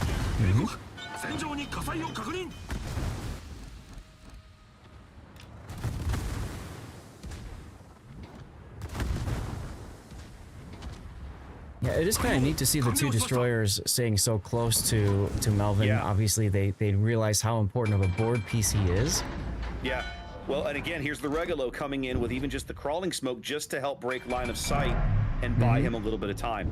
Like in this instance, he only needs 13 or 14 seconds. His guns are reloaded. He's not firing because he doesn't want to shoot and get detected until that heal is available. He doesn't want to risk it. Yep. He might be also waiting for his front turrets to finish rotating. Oh, there's the plane. He's about to shoot. There he goes. Yep. He's like, yep, good enough. There's the heal. There's the plane. There's the salvo. There's the largely missed salvo. Yeah, but very well, but it's very tight dispersion. And here's the thing: when you've got tight dispersion, it both helps and hurts you, right? Because the bigger the dispersion. Yeah. No, I was gonna say Stalin hit the Castilla there, and I think he's trying to finish the job. Yeah. The bigger dispersion, the better chance of hitting a shell on target. You just don't hit as many shells on target, perhaps. Right. Right. Blind firing here, trying to get this Castilla. Might as well. Might as well. Smolin now detected heading towards the B cap. Yeah, they caught a glimpse of him somewhere in there. I noticed that as well. So they knew he was making that play. Ooh. Ooh, look at this. That's the battle. That's the shot every battleship player wants to see when they're looking at a Stalingrad. That's right. And Shrimp Dance knows it, so he's starting to open up too. No, don't shoot my friend. Shoot me. Around. He's spreading his shells around because he's just not sure where. You know, are you going forward? Or are you going backwards? And so he's kind of hedging his bets there. All right, they get the Castilla. 2? No, 20. Okay, he was down to like 2,000 HP there. They do bag him. Okay, that was interesting. So, but it was fun to see that kind of maneuver happening in real time, where they had the big coordinated push, and then somebody on the team basically said, "Nope, call it, turn around. We ain't doing that no more. You know, pull back. You are about to get about to have things come in." Right, exactly. And you know, what's nice about this too is you really get an idea of all the actions that a lot of the top tier competitive players are doing. You can see even after death, Melvin is moving around. He's trying to spectate, look at specific areas. He was looking at the Regular for a bit, trying to help him out with possible vision, you know, watch out for these, blah, blah. And now he's pretty much, he knows he's going to win the game. So now he's just like, let's see what happens. And there's the game-winning kill. Yep. And he's going back to Castilla like, how are you still alive? All right, let's put all this back together. And let's come back to... I'll stop sharing the screen then so you can... Yep. No, you're good, because I can always just go back to Discord and do that, and then put you back in the highlighted version, and you are in the correct place. Got it. All right. So I'm going to look at... Melvin had 1.9 million potential damage in the bungo. Okay. Took 166,000 damage. Okay. Wow. Didn't do that much damage-wise, but he did enough. All right, I got to change a couple of things here. Let's get this updated because we're now going to best of 3s. That's correct. Hope you all enjoyed that glimpse. It's always fun to look at that when we have a break. That was fun. I'm glad you pulled that up. All right, we have picked maps now, so we know our map rotation. We do not have... They're working on ship bans at the moment.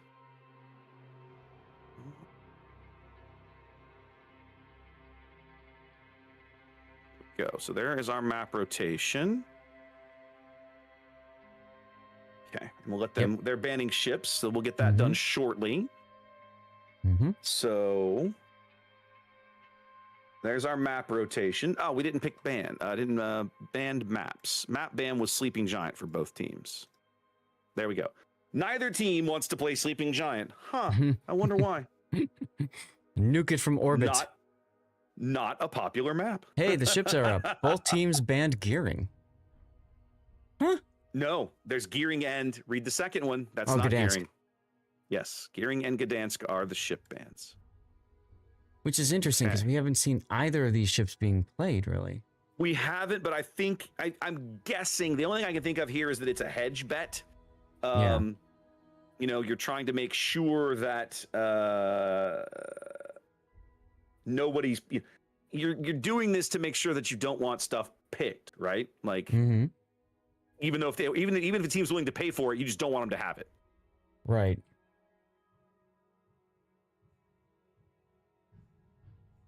All right. Let me hide a few things here. Yeah, I'm trying to fix up a couple of my my Stream Deck buttons here as well. Fix a few things. Ta-da, there we go. There we go. So I'm looking. We got to move. They just ticked it. Did they? Okay, then that's unfortunate, but That's okay. we can change. You wanted to go to Right Resonance above. ZZHL, yes? Yep. Okay. All right, then let's head up there. That room is already open. And we'll have to get different information. Sorry, y'all. For those of you guys who don't understand what we're doing and why we're doing it, typically we try to avoid the official casts as much as possible because they will typically delay the actual games. Yep. Now- when you're on a stream with the official cast dictates when the game starts or doesn't start. Right. Right. And I know the China group, when they cover games, they're usually very good about being ready to go and all that, but it just adds a lot more complexity. And why do we need to do that when there's so many other options that we can cast? Okay, so there's our change. So we're going to call the audible here. We're going to move to Resonance ZZHL. Make sure I got this correct. ZZHL is our alpha team. Yes, they are, which means I need to make sure. I've actually got to pull my notebook up now. Haven't done this in a spell. And yeah. Okay, so we are now day 2 WMI. This is playoffs. This is ZZHL. What are you laughing at? Everybody's clearing out from that sign up. Painzer and Striver moved. They're gonna cover throw and yeah. Yeah, like nope, I'm not sitting in there anymore. That is not a thing, kids. We's donezo. Okay. See, guys, it's not just us. This is how you know the experienced streamers. We have 12 minutes before the game is supposed to start, guys. Plenty of time. I'm probably going to run an ad break now just to get rid of it and blow it out. Yeah, I'm going to do that here in just a minute.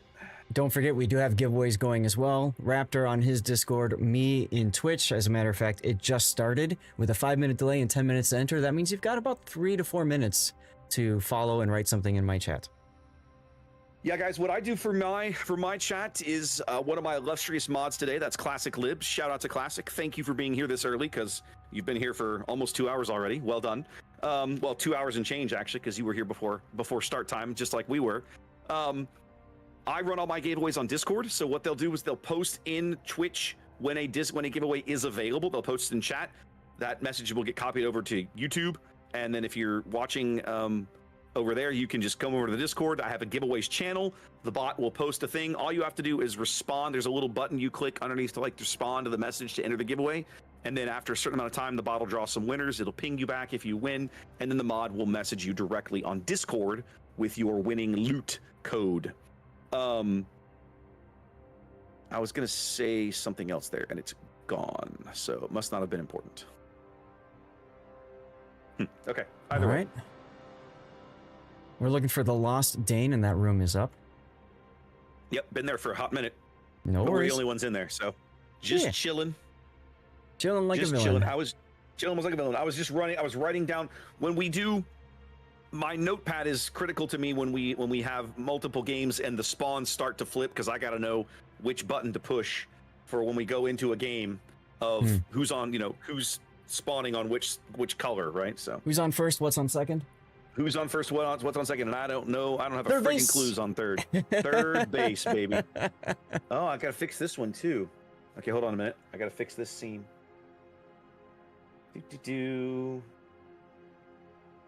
Oh, this is a whole.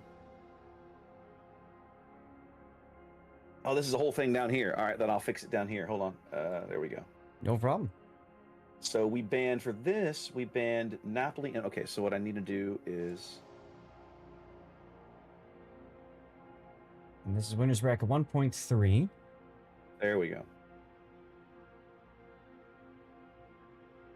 I have somebody in my chat asking, what's the meta on the ship bans this season? We don't know because we haven't had any ship bans yet. This is the first time.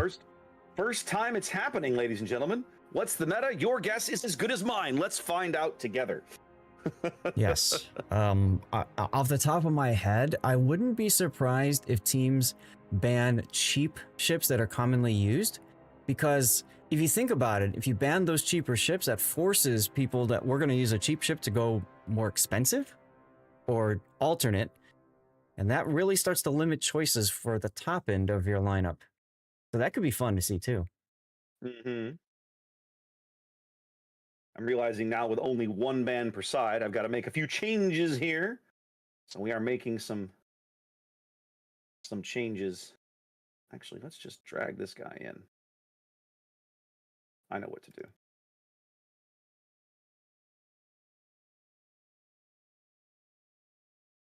There, that'll fix that. There. Much better. Nice and simple. All right, so then I have our ship ban screen. I have our next map screen. I have our best of 3, which needs to be the one with the bans because I need to just do the thing. No, best of 3. Yeah, okay. Yeah, and then next map has it. Brilliant. Sweet. Look at that. It's like I know what I'm doing. It's terrifying. Professional streamer. Professional streamer. This is going to be the third time we've seen ZZHL in this event, Saf. I'm okay with it because they've been fun to watch. I'm okay too. They have been a lot of fun to watch. The Asia teams and the Chinese teams are almost always fun to watch. They come in with innovative lineups. They try things that we don't normally see on NA or EU. And a lot of the times that results in a really entertaining battle. I need to change my little schedule thing here as well, because we ain't doing that no more. And we've got 8 minutes until battle starts. That will be 3 minutes from when you hear this because of the 5-minute delay.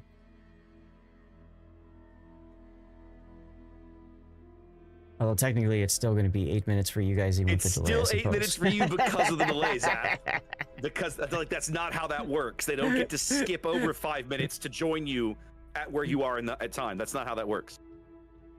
Well, you can't do like a Back to the Future. Time skews down this way into an alternate universe. I am afraid not. I am afraid not. That is not how that works. Okay, let's push an ad roll here. You know what's funny is... Go ahead. So I do closed captions. I stream closed captions. And once upon a time, because Twitch's chat server is on a different server than their video server, it actually didn't respect the 5-minute delay with captions.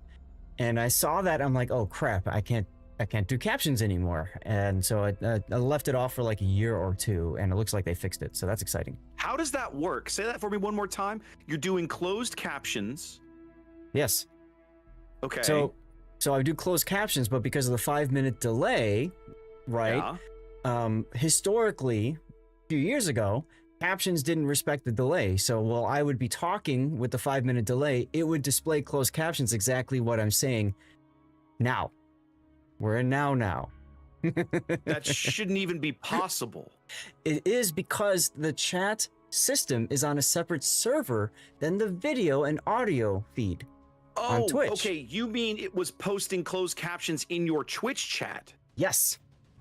Oh. Not Twitch chat, but if you I have a button, right, that puts closed captions up on the screen. Bonzinator, as you know, also does the same. Yeah, Bonds uses it. Yeah. So, but what it was doing was it was displaying the closed captions from 5 minutes in the future because it wasn't respecting the 5-minute delay. So I don't know if that was an issue with the OBS plugin or if it was an issue with how Twitch handled the closed caption information. You know what I'm saying? It must be how the information is transmitted, because that shouldn't be possible. Twitch shouldn't receive that. All of that should get coded and put in. That's weird. That's really weird. You're sitting here telling me this, and I'm like, my brain is breaking. Like, that shouldn't be possible. That's so strange. That's why I went into Spaceballs, and when will then be now? When will then be Soon. now? Soon. I cannot wait for the sequel. I'm so glad they finally freaking announced it. So terrified, Zath. gonna screw it up? Hollywood has Now, the one redeeming thing that I think might prevent them from destroying it is that it's a Mel Brooks film. Oh God, and yes. Mel Brooks, God bless this man, has not succumbed. It doesn't feel like he's succumbed to all the other politic garbage in Hollywood. You look back at the movies the man has made, and at no point in his career has he been afraid ever to do bizarre things, poke fun at everybody, anybody for any reason, mock things openly, mock things subtly.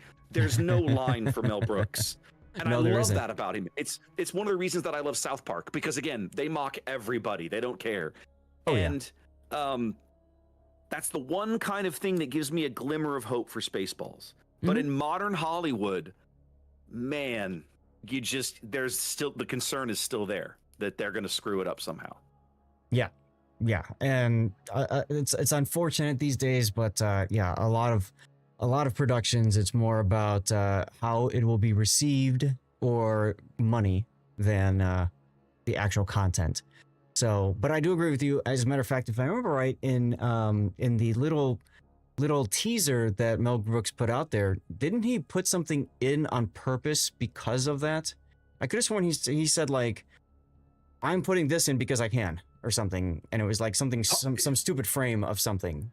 Probably, very possibly. It wouldn't shock me. You know, one of the things that I did see recently that gave me like a nice warm fuzzy, like, oh, they're going to get this right. They cast Bill Pullman's son, Lewis, right, who has been in Top Gun and was just in one of the Marvel movies and everything. They cast him to play Lone Star's son in great. Spaceballs 2. And That's I was awesome. like, this is going to be good. Absolutely. Like this now. Ooh, I'm starting to get excited now. And I saw the other day where they announced who they had cast to take over for John Candy as Mog, and I don't remember who it was, but I remember seeing it and thinking, okay, I like this. This is it's like the meme. It's like the old Avengers meme, don't give me hope. Don't give me hope. I'm so terrified of getting my hopes up and Hollywood just shooting me in the head again, like they have with so many sequels in the last decade. The one person in Hollywood who seems to get it, Zath, is Joseph Kosinski. Look at what he did with Tron Legacy, with Top Gun Maverick. This is a man who gets it. Yeah. But like so many other people just don't seem to. It looks like, oh, wait, no. Okay, I'm trying to pull up the cast right now, but I don't see... What cast? For Spaceballs 2. I'm on IMDb. They've got some of them listed, but not... Unless I'm looking in the wrong place. Here we go. Dark Helmet is Rick Moranis, of course. Yes, Rick Moranis is literally coming out of retirement to play Dark Helmet again. Which is great. Which is amazing. It looks to me... It's hard to tell, but maybe it's Josh Gad, who's also listed as a writer or producer. Maybe he's doing... Josh Gad helped work on help draft the script. I knew that. Yeah, so he's listed in cast, so maybe he's the one who's doing Mog or Barf. No, it was it was somebody else. They had I just saw it. There wasn't no. Okay, there's no official announcement. My apologies. Okay. I thought I had seen where they had announced this. Maybe my brain is incorrect. Apologies. Okay, doing a quick search and adding Barf in, it says Barf will not be cast because it was played by John Candy, who passed, of course. Yeah, but they were going to cast somebody to play like his kid or whatever. Like, I don't know. Anyway, His we'll see what they daughter, do with it. Jennifer Candy, is a supporting role. That'll be fun. Okay. That'll be fun. Well, thank you guys for indulging us on our little tangent here. Yes, indeed. Doesn't everybody like Spaceballs? Like, how can you not like Spaceballs? How can you not like Spaceballs? Right? All right, Zaf, one of the things we might want to talk about, we've seen what these teams have banned now. But what are they going to take? What are they going to take? What are they going to field? Like, Resin, in my opinion, reliably fields a battleship. I really feel, I feel very strongly about this. Yeah. If you have a guy like Peyton on your roster, you are doing yourselves a disservice by not giving him a battleship, in my opinion.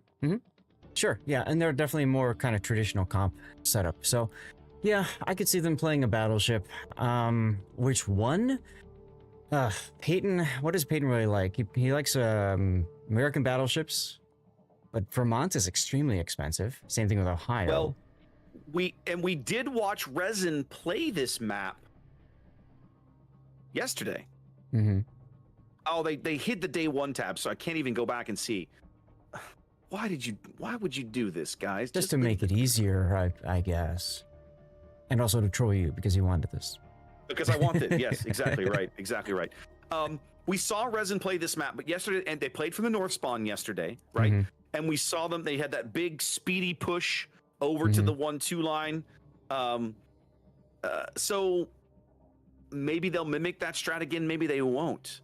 What I'm trying to remember is we cast Resin, but I don't think we cast them against ZZHL. I just don't remember who they played. Well, we know they didn't because they were in different groups. Resin but I played don't remember who they Yo-Boy. played. We cast them Yo-Boy? playing Yo-Boy. Okay. And it was a 1-1 one game each. Okay. Yeah, but we saw Resin on this map yesterday. Yeah, as a matter of fact, I can even look that up on the tournament page. Resin thank you. versus That's the way I can do Yo-Boy. it. That's the Sleeping way to do it. Giant. They took Peyton in a Libertad. There we go. What group were they in? Group 3? Group 2? They were group 2, weren't they? That I have to double check. Oops. Hang on. They were in 3. They were in group 3. Okay. Yeah. Awesome. Now I know where to look. Okay. Because we saw them in round 2 yesterday. Yes. There it was. There it was. Yeah. Okay. So yesterday, Freisen and Henri, that's what it was. They ran the Libertad, Sevastopol, double Sevastopol, defense, Mad Dogs Kleber, and then a defense. Yeah. Okay. So it's a question of, are they going to stick with that strat or change over? Yes. Curious to see. Yes. Now Mad Dog is their destroyer player, and we typically see him playing like a gearing, a more traditional COTS style destroyer. So maybe they'll throw him in a gearing, but gearing's pretty expensive at 18 points. Gearing is very pricey. Okay, ZZHL was in group 2. So let's have a look at what they ran when they ran Sleeping Giant yesterday. They played HXH. On Sleeping Giant, ZZHL fielded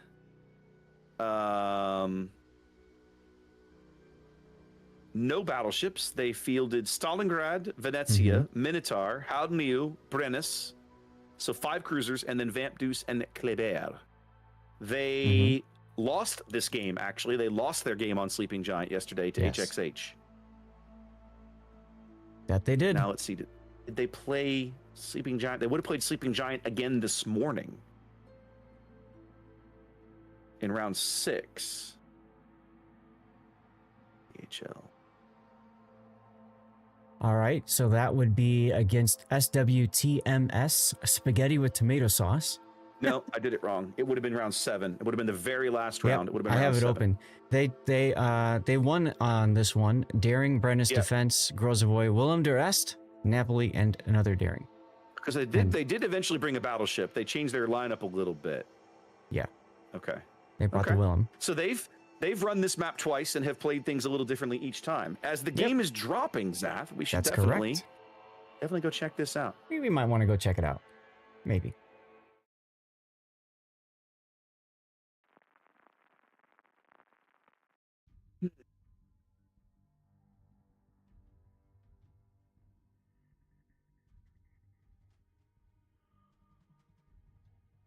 All right, ladies and gentlemen, it's playoff time. Welcome to game 1 of the playoffs for us here in the winners bracket. We're going to be bringing you Resin, the number 1. Aren't these the number 1 North American team out of the original seeding? All right. Yes. Versus ZZHL, the number 3 team off the Chinese server. We've seen quite a bit of ZZHL in our coverage up to this point on the channel. Let's take a quick look over the Resin lineup in green here. Start with Eagle Lence's Attilio Regalo. Going for 3 destroyers here, we have Fries in a Holland, unique upgrade. Mad Dog in a Ragnar with range. Zach, we made that crack about Peyton in a battleship, and here he is not in a battleship, running a unique upgrade Howden Liu to his port side Mabuki in a Cerberus of all things. I'll be interested to see how they deploy that ship. Big 6 in a Marseille.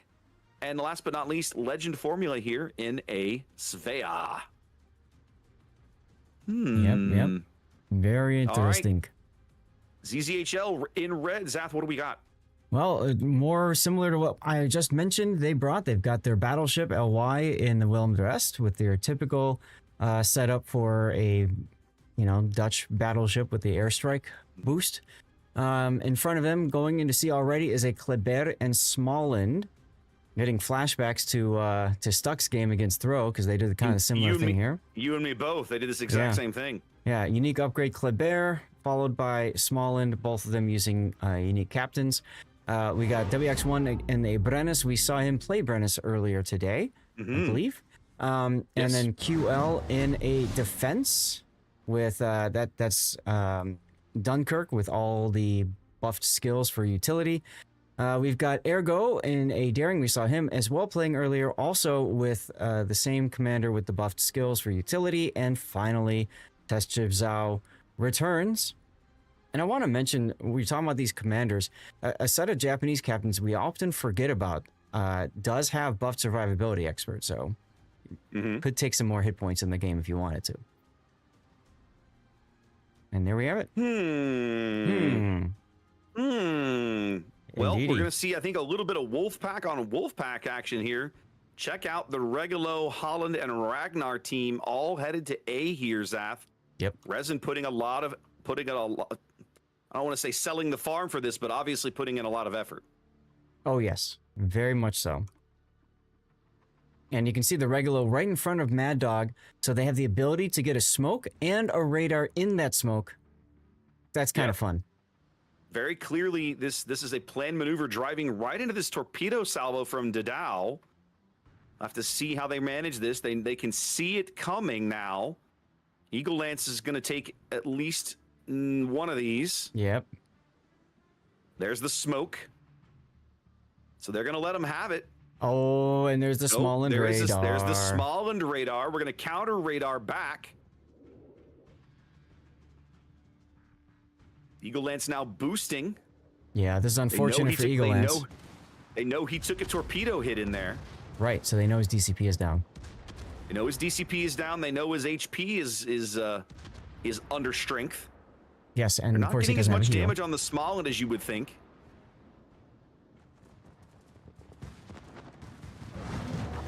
And Willem Trying Dress to drop the shells. Dutch bombs on him. See if he can sneak out of the way. It looks like he can. Yeah. Actually, it looked like he maybe took a torp or took a bomb hit. I don't know. Either way, he's safe for now. Well, Resin trades a ton of destroyer health for an early cap advantage here in game 1.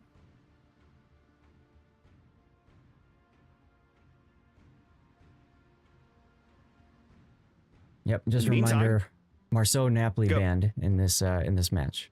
Oh yeah, I got a button to push for that. except that it doesn't work. That makes me sad. Womp womp. It didn't work. Keep it simple, Sea Raptor. What? I literally programmed all this stuff earlier in the day. Here, I'll do it the manual way. There we go. There's our ship ban. Oh, Fries. He's okay. He's fine. Well, he's fine from the first wave. Let's see what happens with the second wave, because oh, he's going to be okay. He's accelerating out of there now. You can see from this the impact of the torpedo, a well-placed torpedo, even if it didn't do any damage to Eagle Lance. I saw that. Even if it didn't do any damage. How can they even see him? It would cause some issues with lineup. I don't know exactly how they could see. I think that was just a guess shot, figuring he might be there because he had just capped. That was crazy. That was the defense that hit him, I think. It was the defense. ZZHL working an early health advantage here. Dadao's Kleber caught out. Definitely getting shelled from multiple directions here. He's headed into Thunderdome. Yeah. Gonna try and contest the ACAP from the other side of things. If he can proxy spot Mad Dog from that island, Zath, they'll absolutely push them off the ACAP. I have to believe that's the plan here. Well, Willem Dust is in a good position to do that. He does take a torpedo, I believe a Cerberus torpedo. And Mabuki is just sitting there with the crawling smoke. Just chilling. Ah, there's Mad Dog's radar. Yep, there's the Ragnar radar. They want to know what Dadao's up to, and they can clearly see him trying to make this move to get the proxy spot in. So he's like, nope, we are just not going to let this happen. Not with that defense staring me in the face. Pretty smart idea there. Yep, no, good positioning by ZZHL.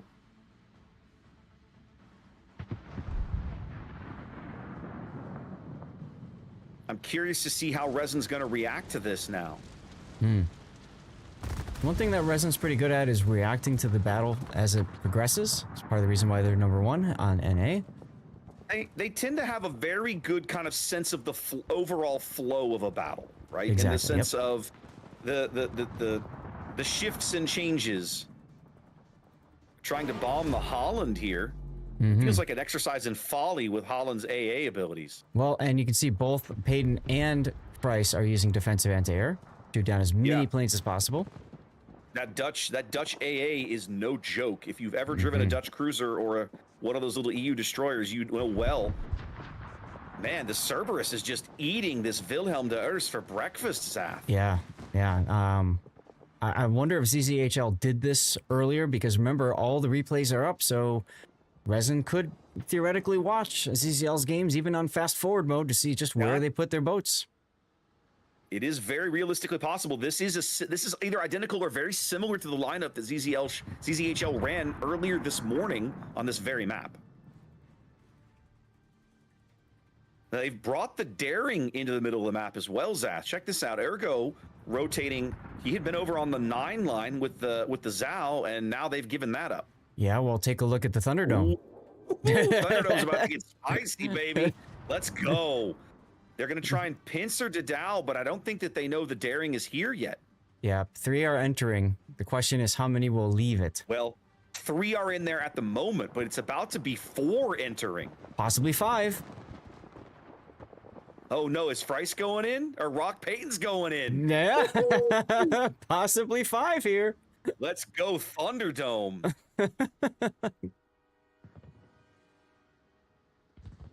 Everybody pulling up a little short now. There's the proxy spots. Eagle and the Kleber proxy spotting each other. Frice Here comes the execution. Probably win this fight with the Kleber. You have to believe this. He's going to have to do something. No, he did not dodge his torpedo salvo correctly. No, he didn't. Doesn't even get the trade. Oh, although his teammates are going to clean it up. And now Eagle Lance trapped in here with a Daring. They can see exactly where Eagle is now. Payton's going to take one of these torpedoes up forward. Yep. Looks like he did not. He is flooding. You know, Zath, they've pulled the Cerberus and Mad Dog out of this position. I wish they'd kind of kept them there. Yeah, I really liked where they were. I'm not sure why they moved him, because if they were there, that would have been epic, right? They would have been in perfect position to help kill the Daring. Yep, they've got shots into Thunderdome here to try and polish off Eagle. That's the Brennus way back here on the eye line, trying to dump shells into the cap and get him off the board. They're also trying to hit him with the Dutch oven. Yep. As the Marseille finally bites it. Yeah, he was just stuck up against the island. Nice shot from the defense. Yep, it's the defense that finally bags poor Eagle. Peyton stepping onto the cap. Hal News hydro ticking. They now have perfect knowledge of where Ergo is for a hot minute. Are they gonna be able to reset Peyton? The answer is yes. Oh yeah. So Smallland is farming. Also, of course, Willem de Rest has the Dutch oven. He's probably gonna summon bombs from the heavens. Indeed. Actually, they've given up on the Daring. They're going back to the test. Well, you say giving up on the Daring, but now he's dropping the bombs on the Erst. I think they realize they can pick up the kill on the Erst. Yeah. Peyton can see these torpedoes coming. His next heal still 15 seconds away. Wilhelm trying to get out here for the killing blow. He's not going to make it, but I think Peyton's going to lose his ship before his heal comes up. Yep. He is. Well, we said 5 entered, 1 survived. 1 leaves. That's why it's called the Thunderdome. Winner here.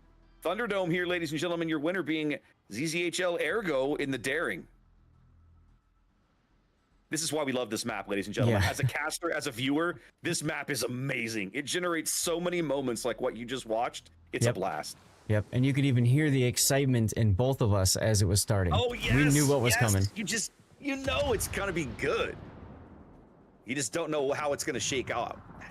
Too many variables. Yep, and then Zhao, not looking so good. Just took a torpedo that forced DCP. Formula will probably finish this soon in the Svea. There we go. He does finally win that fight. That buys them some time, but I just don't think it's going to matter in the end. No, Mabuki Cerberus coming under fire now. They've been hammering Mabuki as he moved down the 6 line into this position. He hasn't been able to do much damage back to this Daring. I'm surprised he hasn't used a smoke right now, but maybe he's figuring he's on the defense hydro. Okay. Yeah, I guess he's on the hydro and it doesn't matter. Brenna's shell's falling in, and that's where the kill comes from. Yep. 5 seconds. Now, game's more or less over. I mean, Thunderdome fed well here in game 1, Zath, but it's ZZHL going away with the win. Are you not entertained? I mean, if you're not entertained, ladies and gentlemen, I don't know what else I can tell you, because that's one of the most entertaining games on Sleeping Giant we've seen in a hot minute. It's a fantastic game. Fantastic game. Too much friggin' fun. I love it. All right, let's make some updates here. Yep. Let's see. Game 1. There's that. Up a point. And I believe all we have to do is now hit that button. Yep. There we go. I want to take a moment and say thanks to Xanda. Xanda, since you're being taken care of on your end with Classic for modding, he's been over on my side just doing some prediction stuff and also being very active in chat. So very much appreciate Xanda. He is also reminding everybody, check your drops. Check your drops. Make sure that you're getting progress, that you've got it if you haven't already. Good that advice. Sort of deal. Good advice. This is the last part of today. So you want to make sure that you are getting progress on your drop. See, so I'm at 2 hours and 45 minutes, and I don't even have my drop yet. I have not even been checking. I probably should. I think I already have my paid actor flag. I'm almost positive that I do. So I'm not sweating this one particularly. I'm not either, but it's always good practice. I tell people it's good practice for next weekend, because next weekend, let's put the drops thing up so you guys can see what we're talking about here. Sure. Next weekend, you absolutely want to make sure you're tuning in on Saturday. Saturday, there's a chance at getting essentially a free Laffy dockyard if you get the 2. It's a 0.5% chance to get 2 dockyard phases, and then you get a free Laffy out of it, assuming you do all the missions. Or you can get a special camo. There's some other stuff. And then Sunday, you get the St. Vincent camo. If you missed that camo before, here it is, baby. Go get it. Actually, I have to go check and see if I have that one. I don't know. It's a great camo. Beautiful camo. Yeah. So That make sure you Thunderdome check on moment that. is playing on stream. My chat is loving it. Oh yeah, absolutely, they're absolutely. like, Thunderdome, let's go. Yep.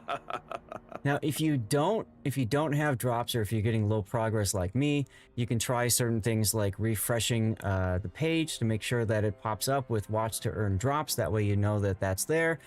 You can leave audio up. Don't mute the stream, but have it at least at 1%, because then Twitch thinks that you're actively watching versus just kind of have it there chilling. I always say before, if you don't get progress on drops, you may have to unlink and relink your account with Wargaming, or close any other tabs, actually all your Twitch tabs, and then open up one specific tab with one of us. That way you know you're getting your drops, because Twitch sometimes gets confused with who you're actually watching if you've got like 5 different tabs open, and it'll just assume. What it does actually is it assumes that you are view botting, and then it just doesn't give you any you get no credit for anything. Yeah. Have you seen all the shenanigans in the news reports going around about them finally cracking down on view botting lately in the last month or so, Zach? Yeah, that's been interesting to watch. It's been interesting to watch. As a hobby streamer, it's fascinating to watch those kinds of shenanigans and what they do or don't mean for the guys that do this for a living, right? Does it blow your mind that the top people, that like 80% of the top streamers all cheat?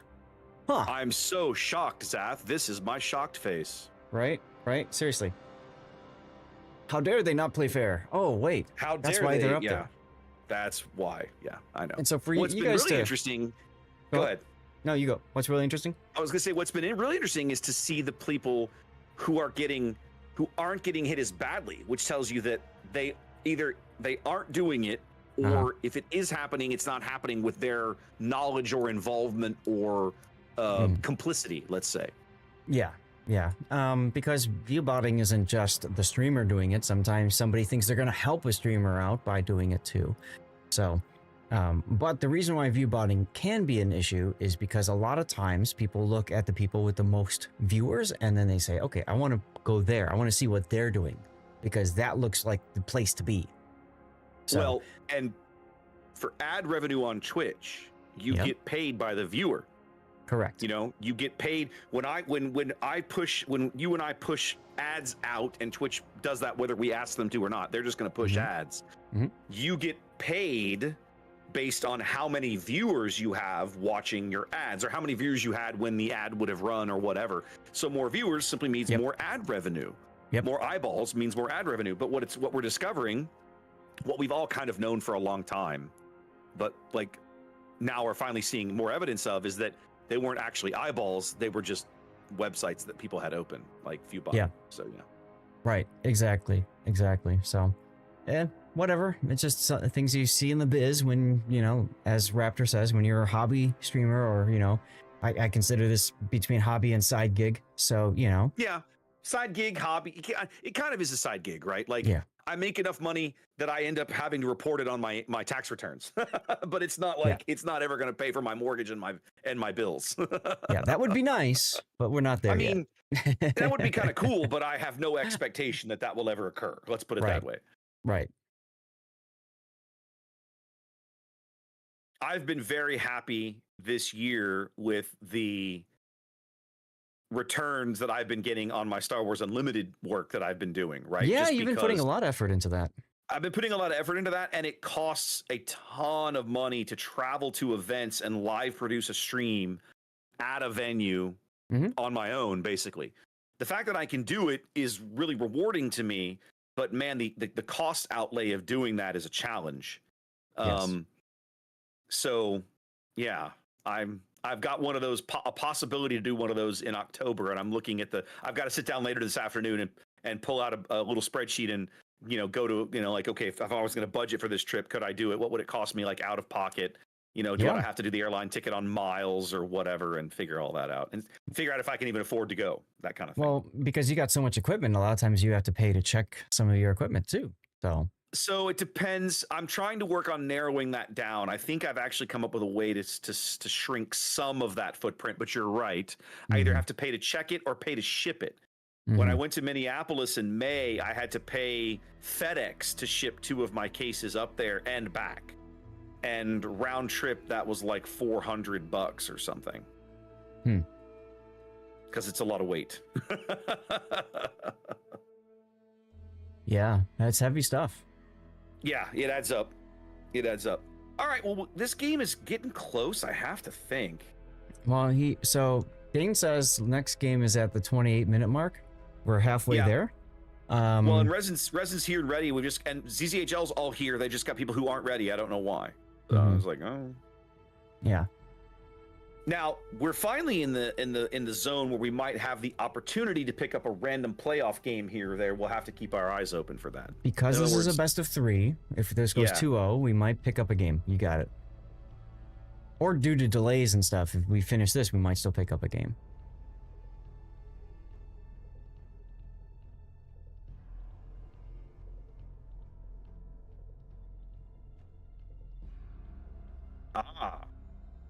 Okay. Yes. Bo, I'm catching up on streamer chat. Bo's pointing out something that I hadn't noticed in the overlay system. There are apparently not all of the ships available to be purchased are on the ban list. Yeah. The ban list is probably an artifact of King of the Sea. Yep. Where some of the ships are just banned outright and wouldn't even appear on a ban list at all. Yep. I didn't even look at that. Let me have a peek here. So, one of the reasons why I like to keep my old stuff set up is because I can just copy over some ships, or I can just rename them, and that kind of works too. Yeah. Okay. And then, so for example, like Hildebrand's not even in here. Mm-hmm. Okay. Yeah. So I'll work on trying to fix that up before the next time, or we'll see if Wargaming does it, but maybe not. I like that. Maybe not. Let's see here. We'll figure it out. Tournament, assets, ships. I've got one. Here. I've got one that's called To Be Picked, which is or forfeit, either one. So I can take that. I can put that in at least for now. Assets, ships. Means I'd have to restart the stream helper, but whatever.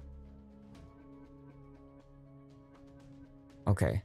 Oh, I already have that in there. Do I really?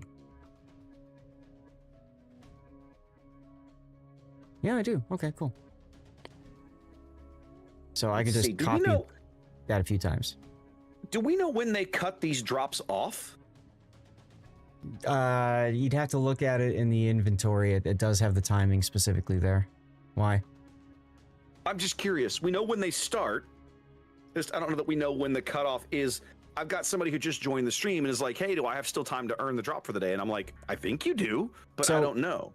The way the drop stuff works is here it is. It ends tonight. It ends at 7 p.m. tonight. Yeah. So basically they're running them for 12 hours. So anytime in the 12-hour window from when the tournament begins, 12 hours. Yeah. So anybody, so then, you've got plenty of time. That's actually very generous of them. It is actually. It used to be like an hour after that was it. Yeah. It used to be like 6 hours and then you were done. Yeah. The big thing with drops is traditionally, as long as you've started the drop and the stream stays live, you can finish your drop. Sometimes there's a hard no. They just turn it off. But typically, as long as it's gotten started, so in other words, if you show up for the last minute or 5, and I'm still going or Raptor's still going afterwards without the delay, that's why I do the after party. People can get their drops that way. Yeah. Let's see something quick. Looks like Go ahead. Looks like Torbichka is here, so that means what was he covering? He had signed up for throw and Ayaya. Yeah, so he's here, so that's interesting. I wonder if they just went 2-0 or something, or they're having problems. Let's have a look. Stages, playoffs. Not reported yet. No idea.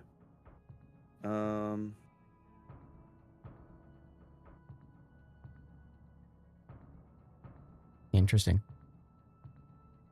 I'm seeing now Zapata had been covering that match as well. And we're on the delay. It looks like Ayaya might have gone 2-0 on throw. Yeah, that's what I'm guessing. That's what I am presuming occurred here. Yes, throw went 0-2. Painzer's in here too now. Yeah, I see that.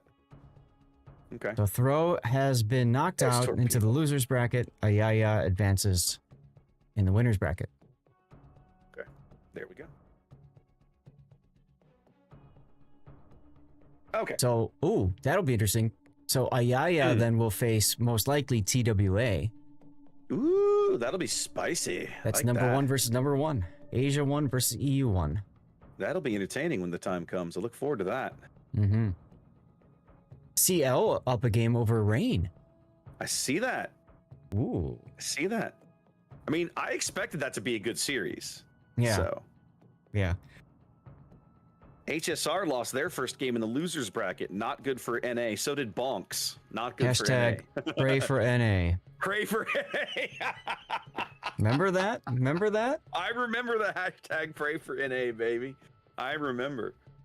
Oh, that's been a hot minute, hasn't it? Mm-hmm. Too funny. Too funny. So they pushed the start time on this back, I presume. I'm not sure why. Guess because everybody was getting in here and they wanted to make sure. Yeah. Okay. Okay.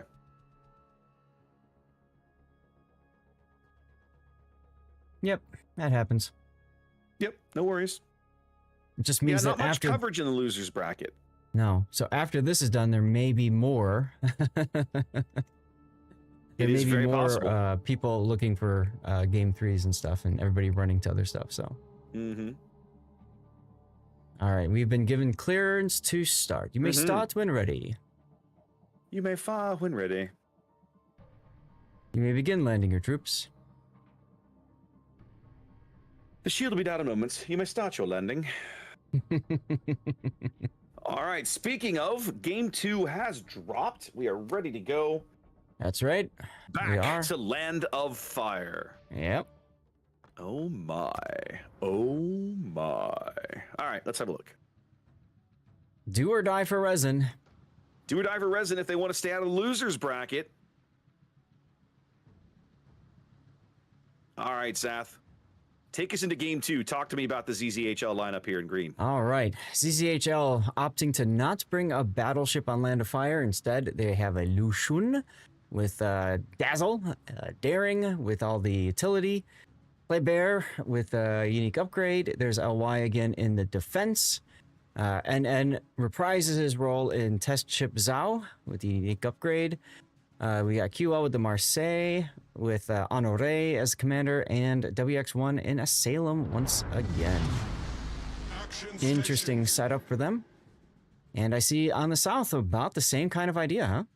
Very similar. Resin needing a win of their own, also going for the 4 cruiser, 3 destroyer lineup. Going to be fairly common that we see stuff like this, I think, as we work through the playoff bracket. Frice is Daring, heading to B right away, backed up by Big Boy's Goliath. Those two will probably work together and play that flank. Looking like we're also sending Mabuki's defense over that way. Nothing particularly earth-shattering about any of those builds. The other 4 Resin team members, Mad Dog's Z42, Eagle Lance's Smoland, Peyton's Des Moines, that's a unique upgrade Des Moines, and Big Six's Henri Quatre, all headed to C. I'm betting that Big Six takes that Henri all the way to the 10 line, while everybody else works the inside line of islands here along the 6-7 line, is what I'm guessing. Now, we've seen, for the first time this tournament, a Goliath Raptor. Yeah, Goliath is one that has definitely made some inroads, and we've seen her in competitive play in King of the Sea even. You know, that large kind of over-calibered, let's say, high explosive is really, really good. She's, you know, you turn her around, you angle her away, you fire that over your shoulder, and like a Zhao, you can really punish somebody for having to push into your position. Yeah. Now, the thing about Goliath is that it's a kiting ship typically, which means it's going to be on the hold side. So Big Boy, as soon as ZZHL sees the Goliath, they'll probably say, okay, they're going to go heavy at sea. There's the Smallland radar coming up at C, trying to prevent the Kleber from getting the early cap. Smallland, the only one taking Didao under fire. Mad Dog continuing into the cap quietly. I like that. I do too. All the shells falling on Eagle Lance's Smallland here, as Peyton also contributes into trying to force Didao out of the cap, and they do, but man, they don't get a lot of damage out of it. ZZHL can clearly see there's another destroyer in this cap. They just don't know where or which. Yeah, but obviously they're expecting it to be the Z42 with its nice cap contesting hydro. It makes the most sense that the Z would be here. No eyes on Didao. They can still see Ergo's daring back there. Torpedoes going in on Didao's position as Mad Dog opens up with his fancy shenanigans AP, which Z42 is really good at. Assuming the target isn't angled, yes. Yes. I have done some really horrible things to destroyers with Z42 AP en masse. It's a lot of fun. Yep, I've seen the clips. Oh, some of those clips are great. Now, I will say this, Sath. Resin making a little bit of an interesting deployment here, sending the Goliath and Phrysis Daring super wide over here on the 1-2 line. I wasn't expecting this. Well, I mean, it's kind of a mirror if you think about it. Zhao kiting cruiser, Goliath kiting cruiser, both spotting destroyers in between, and then you've got both defenses literally camped out on the same island, on opposite islands, I should say. So it's really both teams have decided they're going to make the focus on CCAP. Well, and the other thing is, look at where WX's Salem has set up. That's going to be a really tough position for Resin to root him out of there where they are in the way they are currently deployed.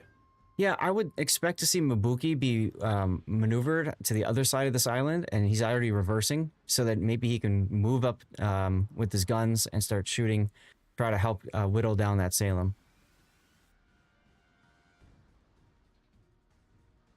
In Mabuki's, I wonder what his range is like. What's the range on a defense? I don't know the range on his guns. It's 21 kilometers from Mabuki's position to that Salem. I don't think he has that kind of range. Let's see, main battery range is 21.3. Okay. Well, wow. Okay. He does. Just barely. Yep. Phryce angled away, was picked up on Hydro earlier from the Lushun, had to turn and bail out of there. Yeah, it makes sense. That also tells them the Lucian is over there. They kind of knew that anyway, I think. Exactly. It just confirms what they think. They've seen the other two destroyers over at sea, so they more or less know. Torpedoes on the Salem. Island eats two of them. WX takes one on the tip. One. Yeah. One in the bow. Forces out the DCP. That's about it. We talked yesterday about, late in the day, talking about ships that are the linchpin of opposing positions on a board. As I look at Resin's positioning, I really feel like Peyton is their linchpin here.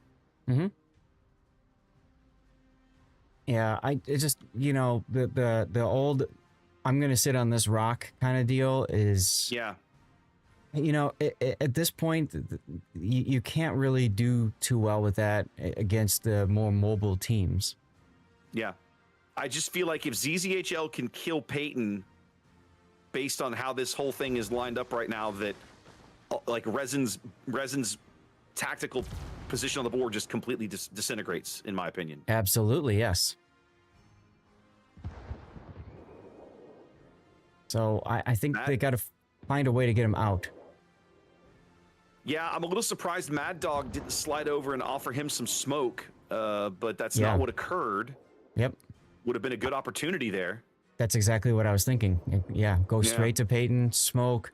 He can use the smoke to disengage and turn south and kite away because he's dead. It's just a matter of time if he's going to sit there. It's just a matter of time. Yeah, as long as he camps there with the Marseille in that position, he will eventually bite it. It's only, as you say, only a matter of time. They are moving Mabuki over as Phryce and Lelouch get into a bit of a gunfight here. Yep. I think Phryce is definitely worse for wear on this one. Yeah, he's absolutely getting hammered there because he's inside the Lucian Hydro range. Defense shells falling in. Fryce might sneak away here. It looks like he is going to sneak away on about 1,000 HP. Yeah. The enemy is about to win. Man, I'm surprised the Lucian stopped shooting. I thought he would have kept just looking, hunting, you know? Just a fire and that's it. Yep. Now, Mad Dog, finally hearing our cries, it would seem, is finally smoking Peyton up. He slid over there to offer smoke to his teammate. The kind of moves that we used to see all the time, and you still do see in King of the Sea, these kinds of competitive events. Yes. The problem is, by the time that they're doing it, the Salem has maneuvered to a good position to use his radar. Even closer. Yep. Even closer to the cap, ladies and gentlemen. But now the Henri has shots on him. Solid shots with that AP as well. Yep. So we'll zoom out and you guys can see the crisscross action from shells just high-fiving each other mid-flight to hit the opposite ship. Shells flying everywhere. They can still see Peyton in there. The Salem radar keeping him lit, but now that the radar is down, Peyton is dark again. But that little short Z42 smoke is expiring, and unfortunately now Peyton is lit. Yeah, Peyton will also be expiring soon. Yes, we knew this was occurring. LY's defense taking a very bold, aggressive play here. Ooh, I like it. I think he's going to kill Mabuki. He is. Oh, he only took one of those. Gonna ram. Oh, that feels like that's not a good trade. Not a good trade for ZZHL there. Honestly, it's the best they could hope for because when you go in an engagement like that, the risk is that you screw up the drive-by and die. Yeah. And then now it feels worse. Resin with a massive kill there. They do finally bag the Salem. And now they're over 900 points here in game 2, getting close to a win. Okay, now they're going to try to extract Peyton. Yep, they're just trying to break line of sight there. Now that the radar's gone, at a minimum, they can break line of sight and move Peyton out of that position. Trying to take out Ergo's daring, too. Yeah, he's getting some good payback on this daring as he bails. Yeah, but he still has 48 seconds left on his heel. Good call. The Lucian rotating to B. But at this point, as long as Resin is able to hold C and keep all their ships on the board, they will win in short order. Goliath coming under fire from Zhao AP. Correct. Peyton detected now. And he goes back to hiding behind a rock. He goes back to dark. We're having, it looks what I'm guessing is going to be a Kleber charge on Big Six's Henri here. Yeah, I see it now. ZZHL making what feels like some desperation plays with only 30 seconds left on the timer. Yeah, Big Six, he sees it, he knows, he just turns away. Oh yeah, his hydro's ticking. He can see this coming. 15 seconds left in the match. 10 seconds. He's going to be able to dodge the first salvo fairly handily. Yep. 3 seconds, and that's game 2. Resin fights hard and holds on for a series evening match, a series evening game here. As we're headed to game 3. That's right. Going to game 3, baby. Love game 3s. Everybody loves a good game 3, my friend. Everybody loves a good game 3.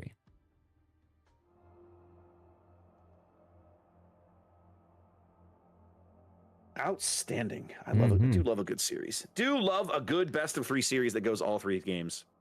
Yep. Rain versus CL also went to game 3. And HSR XCL went to game 3 as well. Outstanding. Yeah.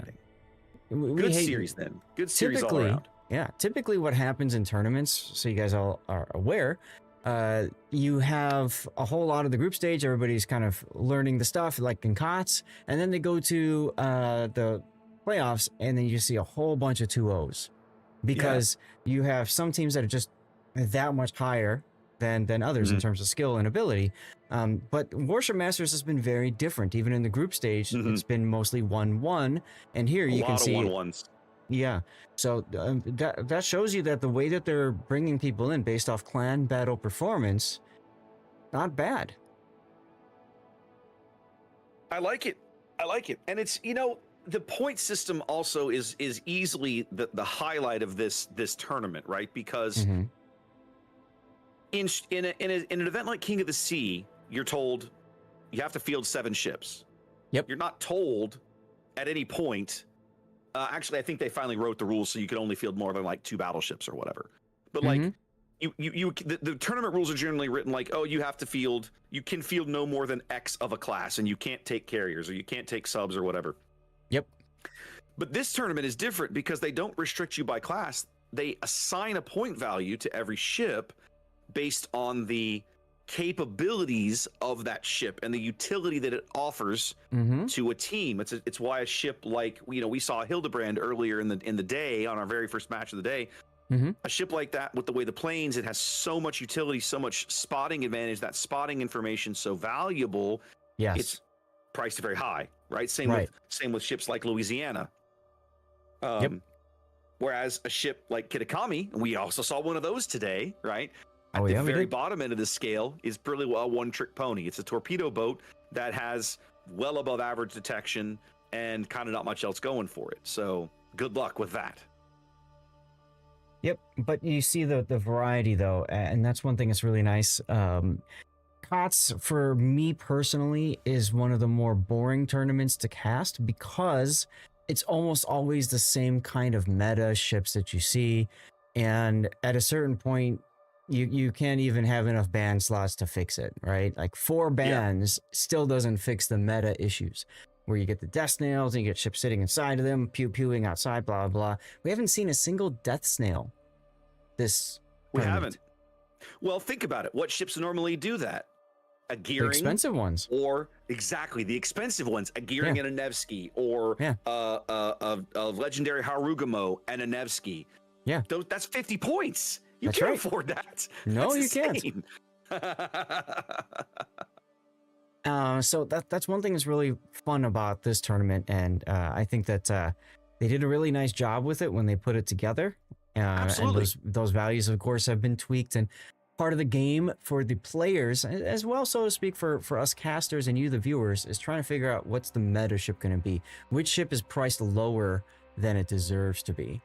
And that's always fun to see. Where's that sweet spot? What ship is slightly undervalued, and how can I maximize that in any given lineup, right? That kind of thing. Exactly.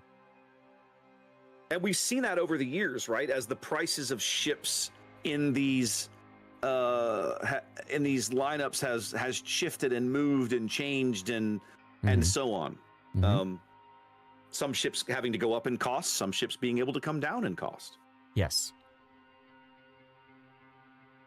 Yep. Last iteration of Warship Masters, like we said yesterday, it was the Elbing that was the kind of considered to be the best cheap boat, the most cost-effective boat. So we saw tons of Elbings everywhere. Okay. Which made people like Grunty very happy because he loves Elbing. But the majority of other people were just like, all right. I mean, and that's kind of what I think they've been trying to do this time with the Regolo. It's just not working. Yeah, and we've talked a little bit about why that is, right? Like Regolo is just such a tough ship. It's basically a light cruiser that's only really good at murdering destroyers in an environment where it kind of struggles to do that even, right? It struggles to do that even in randoms. So asking people to do that here is really tough. Yes. At best, you can kind of think of it like maybe a cheaper Kleber, kind of, but it's far less capable than Kleber. Kleber is a real legit threat to almost any ship on the board, right? Has to respect a Kleber. I don't know that you can say that about Regolo. No. I'm surprised we haven't seen a Tromp yet. I think Tromp deserves to be played more. In my opinion, Druid is absolutely a worthwhile boat, even though it's AP only and all that. I think she's a good choice. In my opinion, better than a Vamp Deuce. We've seen a little bit of Druid, but we've seen more Vampire Deuce than we have Druid. We have started to see some Z42 in certain maps, which is a boat that we both like. I think there's absolutely a value there. We saw some Barbie yesterday, some Albertico, right? Yeah. Alberico? How do you say this? Barbiano. Alberico di Babriano. Yep. We even saw Georg Hoffman, which surprised me. I was surprised to see Hoffman. Yes, we haven't seen Hull yet. No, we saw a whole lot of Cassard. Mm-hmm. And We haven't seen La Pampa. Lucian. La Pampa would be fun to La Pampa. watch. I'm still surprised we have not seen La Pampa. I'm wondering if teams have tried it and it hasn't worked for them, or what. I'm just curious. Like I legit don't know. Yeah, I don't know. I think we're gonna get sucked into the official CN cast here in a minute. They've been saying they'll hold the game, so it's possible. think But that's that why. game, went to game 3, 9:32. Oh, so, did it? Yeah, it should be finishing soon. So maybe they're holding it in case that that's- finishes. That's what I'm thinking. Yeah. I think they're holding this one. So So that whatever. when Reign CL finishes, they'll come over here because ZZHL is another CN team. Yeah. So they're gonna. Yeah. I think they're gonna hold this one for the CN cast. Our Yeah. clever plan has failed, ladies and gentlemen. Yep. We Backfired on apologize. us. Oh well. Yep, we apologize. I think the only way to avoid the CN official would have been to just avoid the CN teams. Yes. Yes. Or ironically enough, just stay with CN official. Also, might not have been terrible. But Also, whatever. might not have been terrible. Yeah, it's cool. We are where we are. Yeah.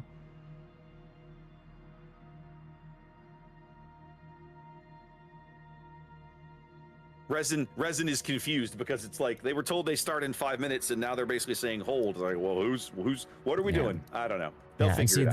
this is the frustrating part of tournament play for the players. Is Yes. exactly what's happening right now. They're being told that they need to hold, but to be ready. Yep. So it's like, hurry up and wait. Hurry up and wait. A whole lot of hurry up and wait in these kinds of events. And I can't say much because I've been on the other end of that, right? I've been part yeah. of the official cast. You've been part of the official cast. Where Yeah. like, you know, they just have to adapt. That's just part of it. Part of the game you have to play. All right, Raptor, it's been fun, but I got my drops. I'll see you later. Okay, man. See you. Have a good one.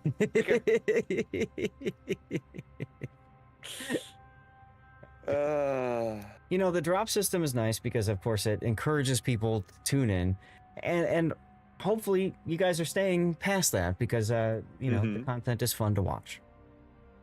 I mean, we certainly would hope so. We're being told to wait for 55. Now I mean, been that's announced. not so terrible. That's only a minute off of what they originally announced. That's no big deal. Mm-hmm. Okay, that's all right.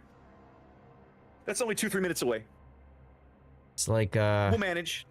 yeah, right. It's like Game of Thrones when all the archers are pulled back and they're being told to hold, and like you could see that Any they're. idea how much it hurts? I mean, if you've ever drawn an actual bow, Yeah. you know how difficult that is, and then to sit there and hold it, like that is not easy. Especially if it, you know, it kite it out for war, right? Not just like a little dinky thing you do Yes. at school. It's like, boom, Yes. yep, here comes the streamers.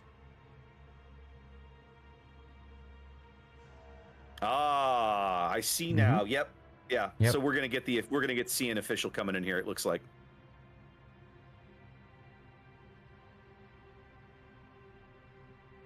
That's my guess, anyway. Yeah, they are streaming in. Yep. So we picked a good match, but unfortunately we didn't get to see as many games as we'd hoped for. Yeah. On our clever plan backfired, ladies and gentlemen. Apologies. Womp womp. I'm loving this. This interaction in chat is a riot. They're trying to make room for all the streamers because, of course, there's only so many spectator slots. There's 40 of them, but they try to keep it to 20 or below. They try to hold the minimum, yeah. So, yeah, they said, okay, get rid of anybody who's not a streamer, and one person's taking slight offense to that. Well, because he's not either. He's not a player or a streamer. He's just sitting in the room. Right, but he's a player for another team, so obviously he wanted to watch. Yes. He Which I just get. wanted to come in and just mess around with everybody, right? But that's Sure, still why not? hilarious. That's so funny. Oh my goodness. It's always fun to see things from behind the scenes and how it all works. Sometimes it's fun. Sometimes it's not so. Sometimes knowing how the sausage is made, Zath, is not fun. Mm-hmm. CL defeats Rain 2-1. Damn. Check that out. Rain in the losers bracket now. Who would have thunk it? Who would have thunk it? TSYMQ also gets knocked out of the losers bracket. Zath, that was the CN #1 seed. That was China's #1. Yeah, well, not anymore. Nope. Knocked out by the EU 8 seed in straight games. I love this event. I love this event for crazy stuff like that. I absolutely love it. Yep. Just waiting to see what's happened because Bonks clawed back in. They're tied up with Azuma. HSR also won game 2. They're tied up again. Mm-hmm. So they're fighting to stay in the losers bracket. And of course, our lone NA team in the winners bracket here is Resin. Yeah, and my guess is all the other games have started. Yes, so, I think we're the last one that hasn't started. Yeah, which is why they're holding everything and everybody's here. Which is why they're yeah. Unfortunately, that means that will do it for the tournament after this. But of course, I don't know if you're planning. I'm going to be doing the after party as usual. I will probably not. I'll probably just raid everybody into you like I did yesterday and let you have fun. And then folks that want to continue working on their drops can come hang out with you. I know you normally stream on Sundays anyway to do replay analysis and that sort of thing, right? Right. Yep. Oh no, now they're going back to 58. My guess is the joy of getting caught by the official cast. We tried. Yep. We tried, ladies and gentlemen. Yep. So now you all understand. An attempt. There was an attempt. We tried. This is why. This is why we avoid the official cast. But in any case, normally I do replay analysis. Today I probably won't, just because when we do tournament days, one, I'm getting up way earlier than normal. I'm tired in general. Yep. And two, my brain is typically fried by the time we get to, the after party. So I'll probably just go and play ranked and beat up on people with Lo Yang, or I don't know. I tell you, Zath, I have been absolutely. I mentioned this yesterday, but I'm going to say it again. I've been absolutely adoring the ops that we've been doing lately, the story ops, because it's been nice to just log in and relax and not just not feel rushed or whatever. It's just been really nice. And that's one of the reasons why most of the time when I'm playing and I do divisions, like I let the chat vote, right? Do I do solo ranked or do you want a division? We'll typically division in a not randoms game mode. So brawls, operations, what have you, because it's just a little bit more fun. Yeah. So even late last night, right? Like it was fairly late in the day and I was like, I don't want to deal with randoms, but I just logged in and queued up in Vallejo and went and murdered things for a while. I actually played that scenario in a battleship for the first time, which I hadn't done. I took out a Georgia and had like 325,000 damage. I was like, turns out this boat's pretty good in this scenario. Oh, Georgia's great. Illinois is the best. Illinois is considered the meta. I think Illinois was the one that I wanted to try, but hadn't tried yet. Yeah. So I did that all day yesterday for like 4 or 5 hours. Wow. So I'm already done grinding all the stars for this week or whatever. Everybody breaking out the big point sinks as we head in. Let's do this, baby. All right, it's the rubber game of this best of 3 series between Resin and ZHL as we head to Hotspot. And man, what a lineup. This is going to be fascinating to check out. Here we go. I got to get the camera in the right place. Zath, talk to me about the Resin lineup in green. All right, so Resin up in the north has a Holland, a Smallland, a Z42, so Mad Dog, Eagle Lance, and Frice doing their usual thing. That's a unique upgrade Holland. Legend Formula is in a Zhao. This is not Test Ship Zhao, though. This time it's Reload. Big Six is in the Stalingrad with range. Big Boy 69 is in Prince Van Oranje. And finally, we've got Payton in a battleship in the Repub. Worth noting, he died horribly yesterday in the middle of this map in Sea-Cap in a battleship. Oh yeah, in a Poison. I forgot about that. That was rough. That was hard to watch. That was really hard to watch. All right. ZZHL sinking their points and their hopes onto LY's Hildebrand here. Be curious to see how this works out for them. Fielding only a single destroyer, Didau's Daring. Otherwise, a 6 cruiser lineup. Going with a double Brennus. 1211s here, speed boosting over to C. Backed up by WX, headed that same direction as well. We've got Ergo in a Howden Liu. Probably, I'm guessing, going to hang behind Didau here at Daring. Didau's Daring here over south of C. QL's Defense, we'll see how he sets up. And at the moment, NN's Prinz Orangi, the first time seeing him not take a Zao that I can think of, headed over towards the 910 line.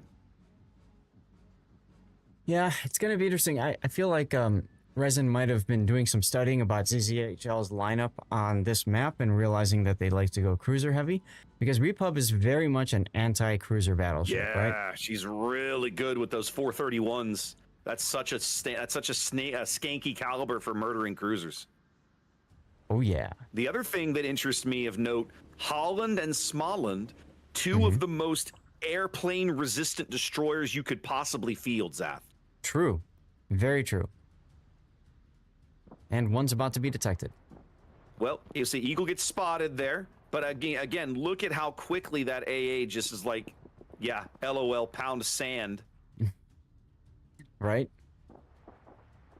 They're going to try to get a drop in on Mad Dog Z42. He's going to get one torpedo into the water, but it's not even going to be remotely close to threatening the ship. But here come the Dutch airplanes. Yeah, they know approximately where to look. Well, they know exactly where to look because he was spotted. He was spotted, but he's smoked now. They don't know where he is in the smoke. They just know he's roughly there.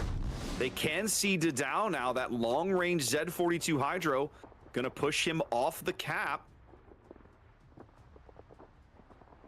As now he's actually moving back up into this Prinz Orangi Dutch oven strike. That hurts him a little bit. So the early C cap going to Resin here. Yep, LY able to get another squadron up already. He's going to go find Eagle Lands again. Yep, who's basically going to say, I'm a Småland, I care not for your shenanigans. Your teammates are going to have to shoot me because your torpedoes will never survive to drop me. Yep. Look how efficiently Småland, even without a defensive fire, just murders these airplanes. It's beautiful. Oh yeah. But it's the same thing. Absolutely go a thing in, of beauty. Lose 2 planes, go spot Mad Dog. Yep. Recycle. Waste your time trying to get a torpedo on him. Fail. The Dow giving up a lot of HP, not really getting anything for it. So now, Resin sitting on a 2-cap lead, or say a cap lead, 50 points and climbing in the early going here. We'll have to see how they decide to play this, because man, in my mind, Mad Dog's position is very precarious. He can hold this for a while. He cannot hold it indefinitely. No. And pretty soon, I think after this. Don't do that. Oh, another 5 or 6K disappearing. You see my point, though. Eventually, these Dutch airstrikes are just absolutely going to ruin his life. Oh, absolutely. The other thing, too, is I think after this strike from the Hildebrand, we have the bombers coming. Yeah, the bombers should be online very soon. The HE bombers. The LOL bombers. Yep. The ones that we there watched they are. Ones that we watched absolutely dunk a destroyer earlier in the day. The other time we've seen a Hildebrand fielded.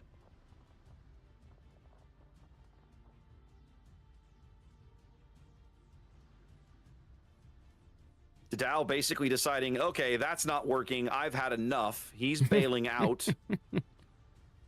We'll see how long Resin leaves Mad Dog in the C cap. Bombers look like they might be going for the Stalin, or they might stumble into the Stalingrad, who also has defensive fire because he can't help himself. He has to take defensive fire. Must He's a Stalingrad. be defensive. Yep. LY is noping away from that. Yep, he's like, well, want no part of this. Now, what do you suppose Legend and Peyton are back to this far back in the map? Oh, they're sussing out a big push over on this flank. They haven't seen a lot of the cruisers yet. They're seeing the double Brennus push and basically are like, they haven't seen the Brennuses and they suspect it's coming up the 1-2 line and they're just setting up for it. Oh yeah, absolutely. You got Frisis Holland way the heck down on the 9 line already. That gives them all the information that they need. Yeah, that's true. They know the Brenna's push isn't coming up the 10 line, so they have to suspect it's coming up the 1 line. Look at LY forcing this drop on Eagle Lance. Good damage, but he got some damage out of it, but Smollen's just going to heal most of that back. Yeah. Yeah, I would have rather seen him use that against the Zao or the Repub. So here comes the push, Zath. We're seeing the defense and at least one Brennus trying to move up. The defense moving up inside the island chain here.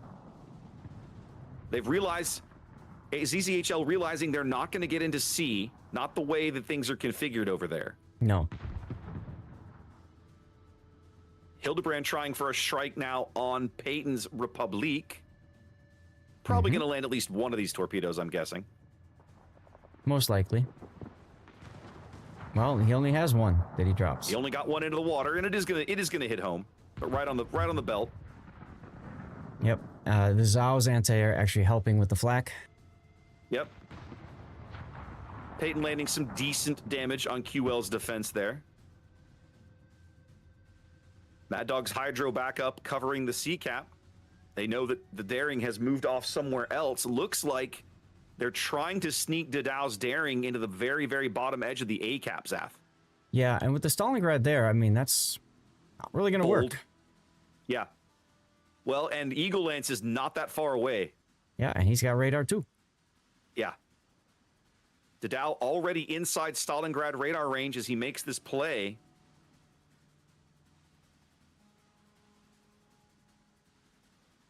Eagle Lance had already launched these torpedoes in this general direction as well. The Daring Hydro is offline. Dadao trying for the Conga line torpedoes to threaten Big Six's Stalingrad. Yeah, it looked like they were trying to spot Eagle Lance and then gave up on it. I see what they've done with the Howden Liu. They're using the Howden Liu to push Mad Dog out of the C cap as well. Yeah. Yeah, and also to step on the C cap to buy them a little bit more time. Also, it forces Eagle Lance back a little bit so that the Dow can back in with the Daring. Yep. We'll see the tripwire radar in a second here. I love what ZZHL is doing, Zat. They're attacking on so many fronts at once. They're trying to overload Resin's ability to respond. Which is absolutely how you have to do it. Yep. Because now they're standing on the C cap and the A cap. Stalingrad radar coming up now. Single line, the Conga torpedoes going by, no gain. They're gonna reset the Daring. No A cap for you. Now we're getting to the part where the Hildebrand needs to get its guns in the battle as well, not just the bombers. I mean, he has moved way up. He's moved way up, so that's good. This is different from the last game we saw earlier today with the Hildebrand player. But I still feel like he's not doing enough for the team, and Ergo's just getting farmed. Yep. They are able to flip A, but not before Resin builds a 200-point lead. ZZHL also still working a health advantage with their one destroyer lineup. They're going to get this Howden Liu here in a moment. Yeah, Mad Dog with the AP kill into Ergo's stern. There it is. The entire eastern half of the map now basically belonging to Resin. ZZHL sitting on a cap advantage, but let's see how long they're able to hold it now that Resin is freed up to redeploy some resources around.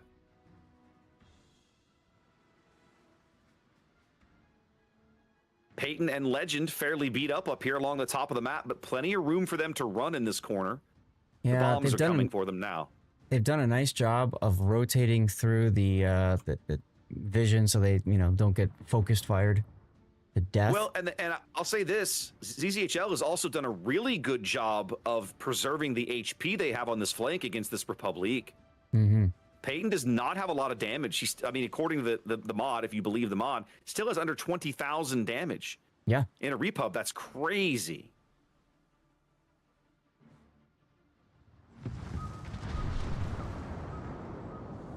He's just barely hitting these guys. So Hildebrand is being used just to spot these guys, prevent them from backing off. Yeah, they really need these kills. ZZHL needs to pick up one or both of these ships. I mean, both is obviously the preference if they can get it. Why not both? Why not both? But they need it. They're running like they need to do it before time. Like even though they have a cap advantage, they are still losing this game in 2.5 minutes. Yep. Yep. Formula quite low now. 30 seconds till a heal. He's got a DCP available. But he's basically going to have to just go all the way to the corner, and he's running out of corner. Yeah. He's running out of map. Peyton finally having to turn here, but he's managed to get a heal off, back up over 40,000 HP. Oh, well, I got a little greedy there. Thought maybe I can go in and drop my bombs. Nope. Finally, a good hit out of the Repub guns there on that Brennus. 12-11 taking about a 10K hit. Formula is getting the heal off. The enemy is about to win. Formula does survive to his next heal as his team ticks over 900 points.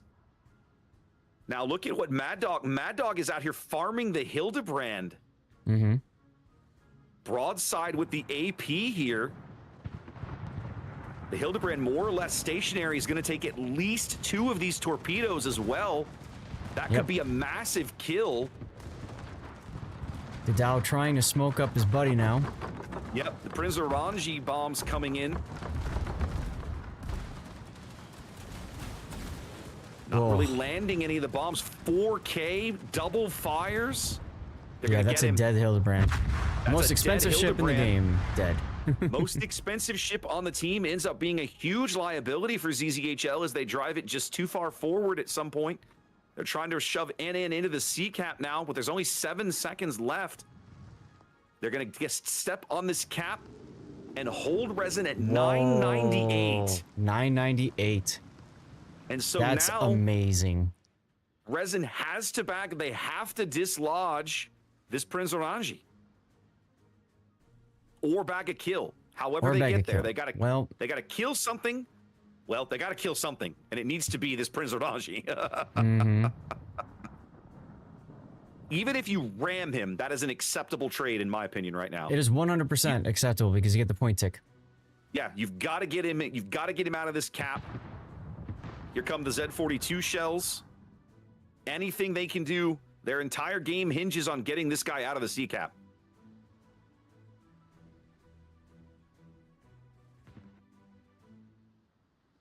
They have perfect knowledge of exactly where he is at all times. He's locked up on Big Boy's Hydro.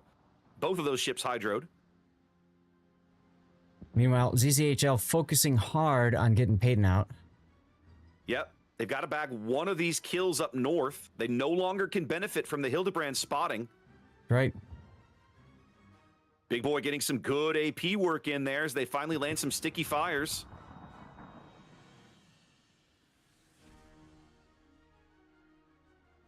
ZZHL trying to buy time. See if they can close this gap. They're only 60 seconds from a win themselves. Oh. But as soon as Big Boy reloads, this should be it. Y turn and beaching. And there it is. Wow, the Brennus died first. 1 tick. The Zao killed the Brennus. Oh! That's what triggered the win. Oh, the Zao killed the Brennus. I missed that completely. Look at that. You're right. Yep. The Zao seals the deal. Legend, I think, probably your MVP of that game, Zath. Yes. What a finish. So much going on in opposite corners. Yes, so much. And I think I just realized, yep. Oh, well. What? The game's over and I used the wrong overlay. Oh, well. I had green as ZZHL, but you guys know you're watching. But the cool thing is now I get to use this screen for the first time ever. We can finally use, oh yeah, I gotta do that. I gotta set that.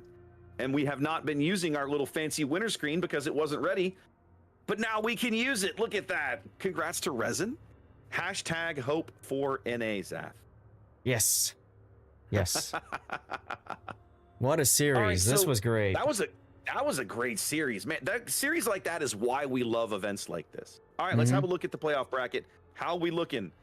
HSR and Bonks both won their matches, Zath. 3 NA teams still hanging on there. Love it. Absolutely love it. Yeah, Bonks gets to play against Throw now. Mhm. Okay. And HSR draws Moyai. So tomorrow, or I should not say tomorrow, next weekend, early on Saturday morning, we will have some interesting choices to make. We have a variety of teams and interesting matches to look into. I look forward to it. Yeah, it's going to be a lot of fun. As you guys can see, that's it for today. We've got the next rounds that are going to be starting, it looks like tomorrow or Saturday. We've got Saturday at 7. We've got 1 winners bracket, 2 winners bracket, and then there's 4 losers bracket rounds that are going to play. Yeah. Six matches available at the start of next Saturday. So you'll have TWA and IAA as 1 winners bracket. And then, of course, we just watched Resin win their match. They'll be squaring off against CL, who knocked Rain into the losers bracket. So those will be our winners bracket matches. And then, of course, we'll have to see who shakes out of the losers bracket. We got Fro and Bonks. We just talked about them. HSR and Moyai, of course. Rain and Salem. And then Error now will play ZZHL, who drops into the losers bracket. Yeah. So chat, who do you want to see us cast tomorrow? I'm curious. What are you guys most interested, or not? I keep saying that, but Saturday next time. So did What are you guys most excited for? To me, I gotta say, I want to see Resin CL. I want to see the people that knocked Rain out. I kind of want to do, and after that Resin series, that was such a great series. I kind of want to see more Resin. That was fun. Yeah. Just keep in mind, next weekend we will have 2 official streams to avoid. We will. My suspicion is we won't be able to avoid both of them for very long. Well, yeah, my guess is one's going to do each of the different winners brackets. So it's like, well, do you want to get more games? Go to the losers bracket, or see how I'm going there? Yeah. And will not shock me if both official streams end up on Resin CL at the start of the day. Because you're going to have... Go ahead. TWA is going to be a very interesting lineup as well. That's going to be a great match. What I suspect is what'll happen is the CN stream will take Resin CL, and the official stream will go III and TWA. That's what I'm thinking too. That's why I said go to the losers bracket if you want games. Yeah, I think we'll be better off in the losers bracket next weekend, and I'm okay with it because sometimes the losers bracket games are really fascinating to watch because everybody down there their backs to the wall. They can't afford to lose matches. You know what's interesting is if Bonks and HSR both win, then they face each other. They'll be playing against each other. It'll be a little bit NA fratricide, possibly. Yeah. Or it'll be EU fratricide as well if Throw and Moyai win. If it goes the other way. So yeah. Or I honestly think Rain in the losers bracket is an interesting story to keep an eye on too, personally. Oh, absolutely. So out of the losers bracket, Raptor, what are you thinking? What would you sign up for?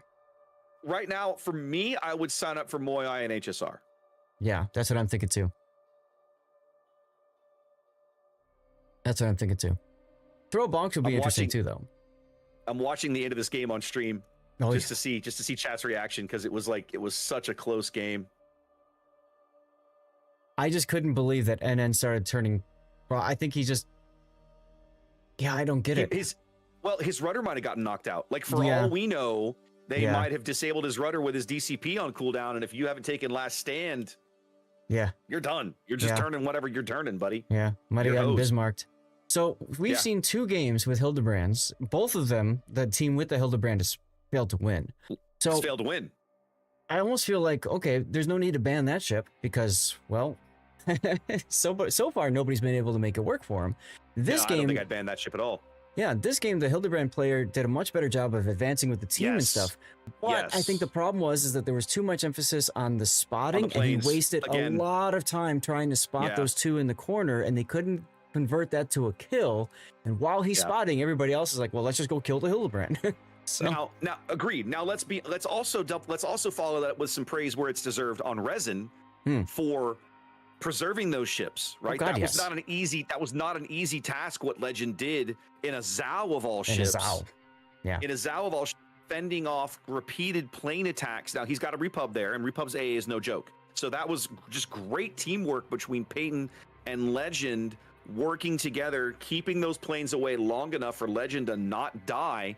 And then the beauty of it is the Hildebrand in that vulnerable position.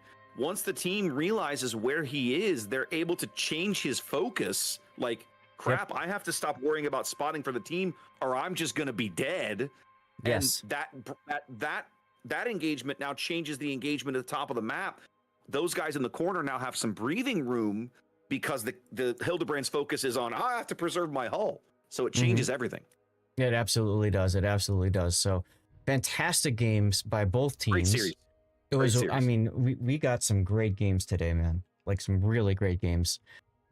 So, anything else to talk about before we I'm good, man. Internet? Wave your hands. Do your hand wavy thing. I can't. Yeah, I have to explain what we got to do.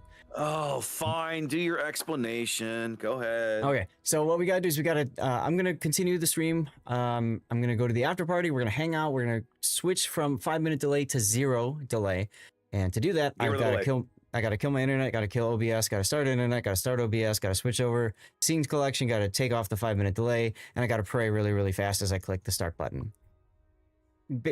Basically, lots of what you just saw Raptor do. So your patience is well appreciated, everybody.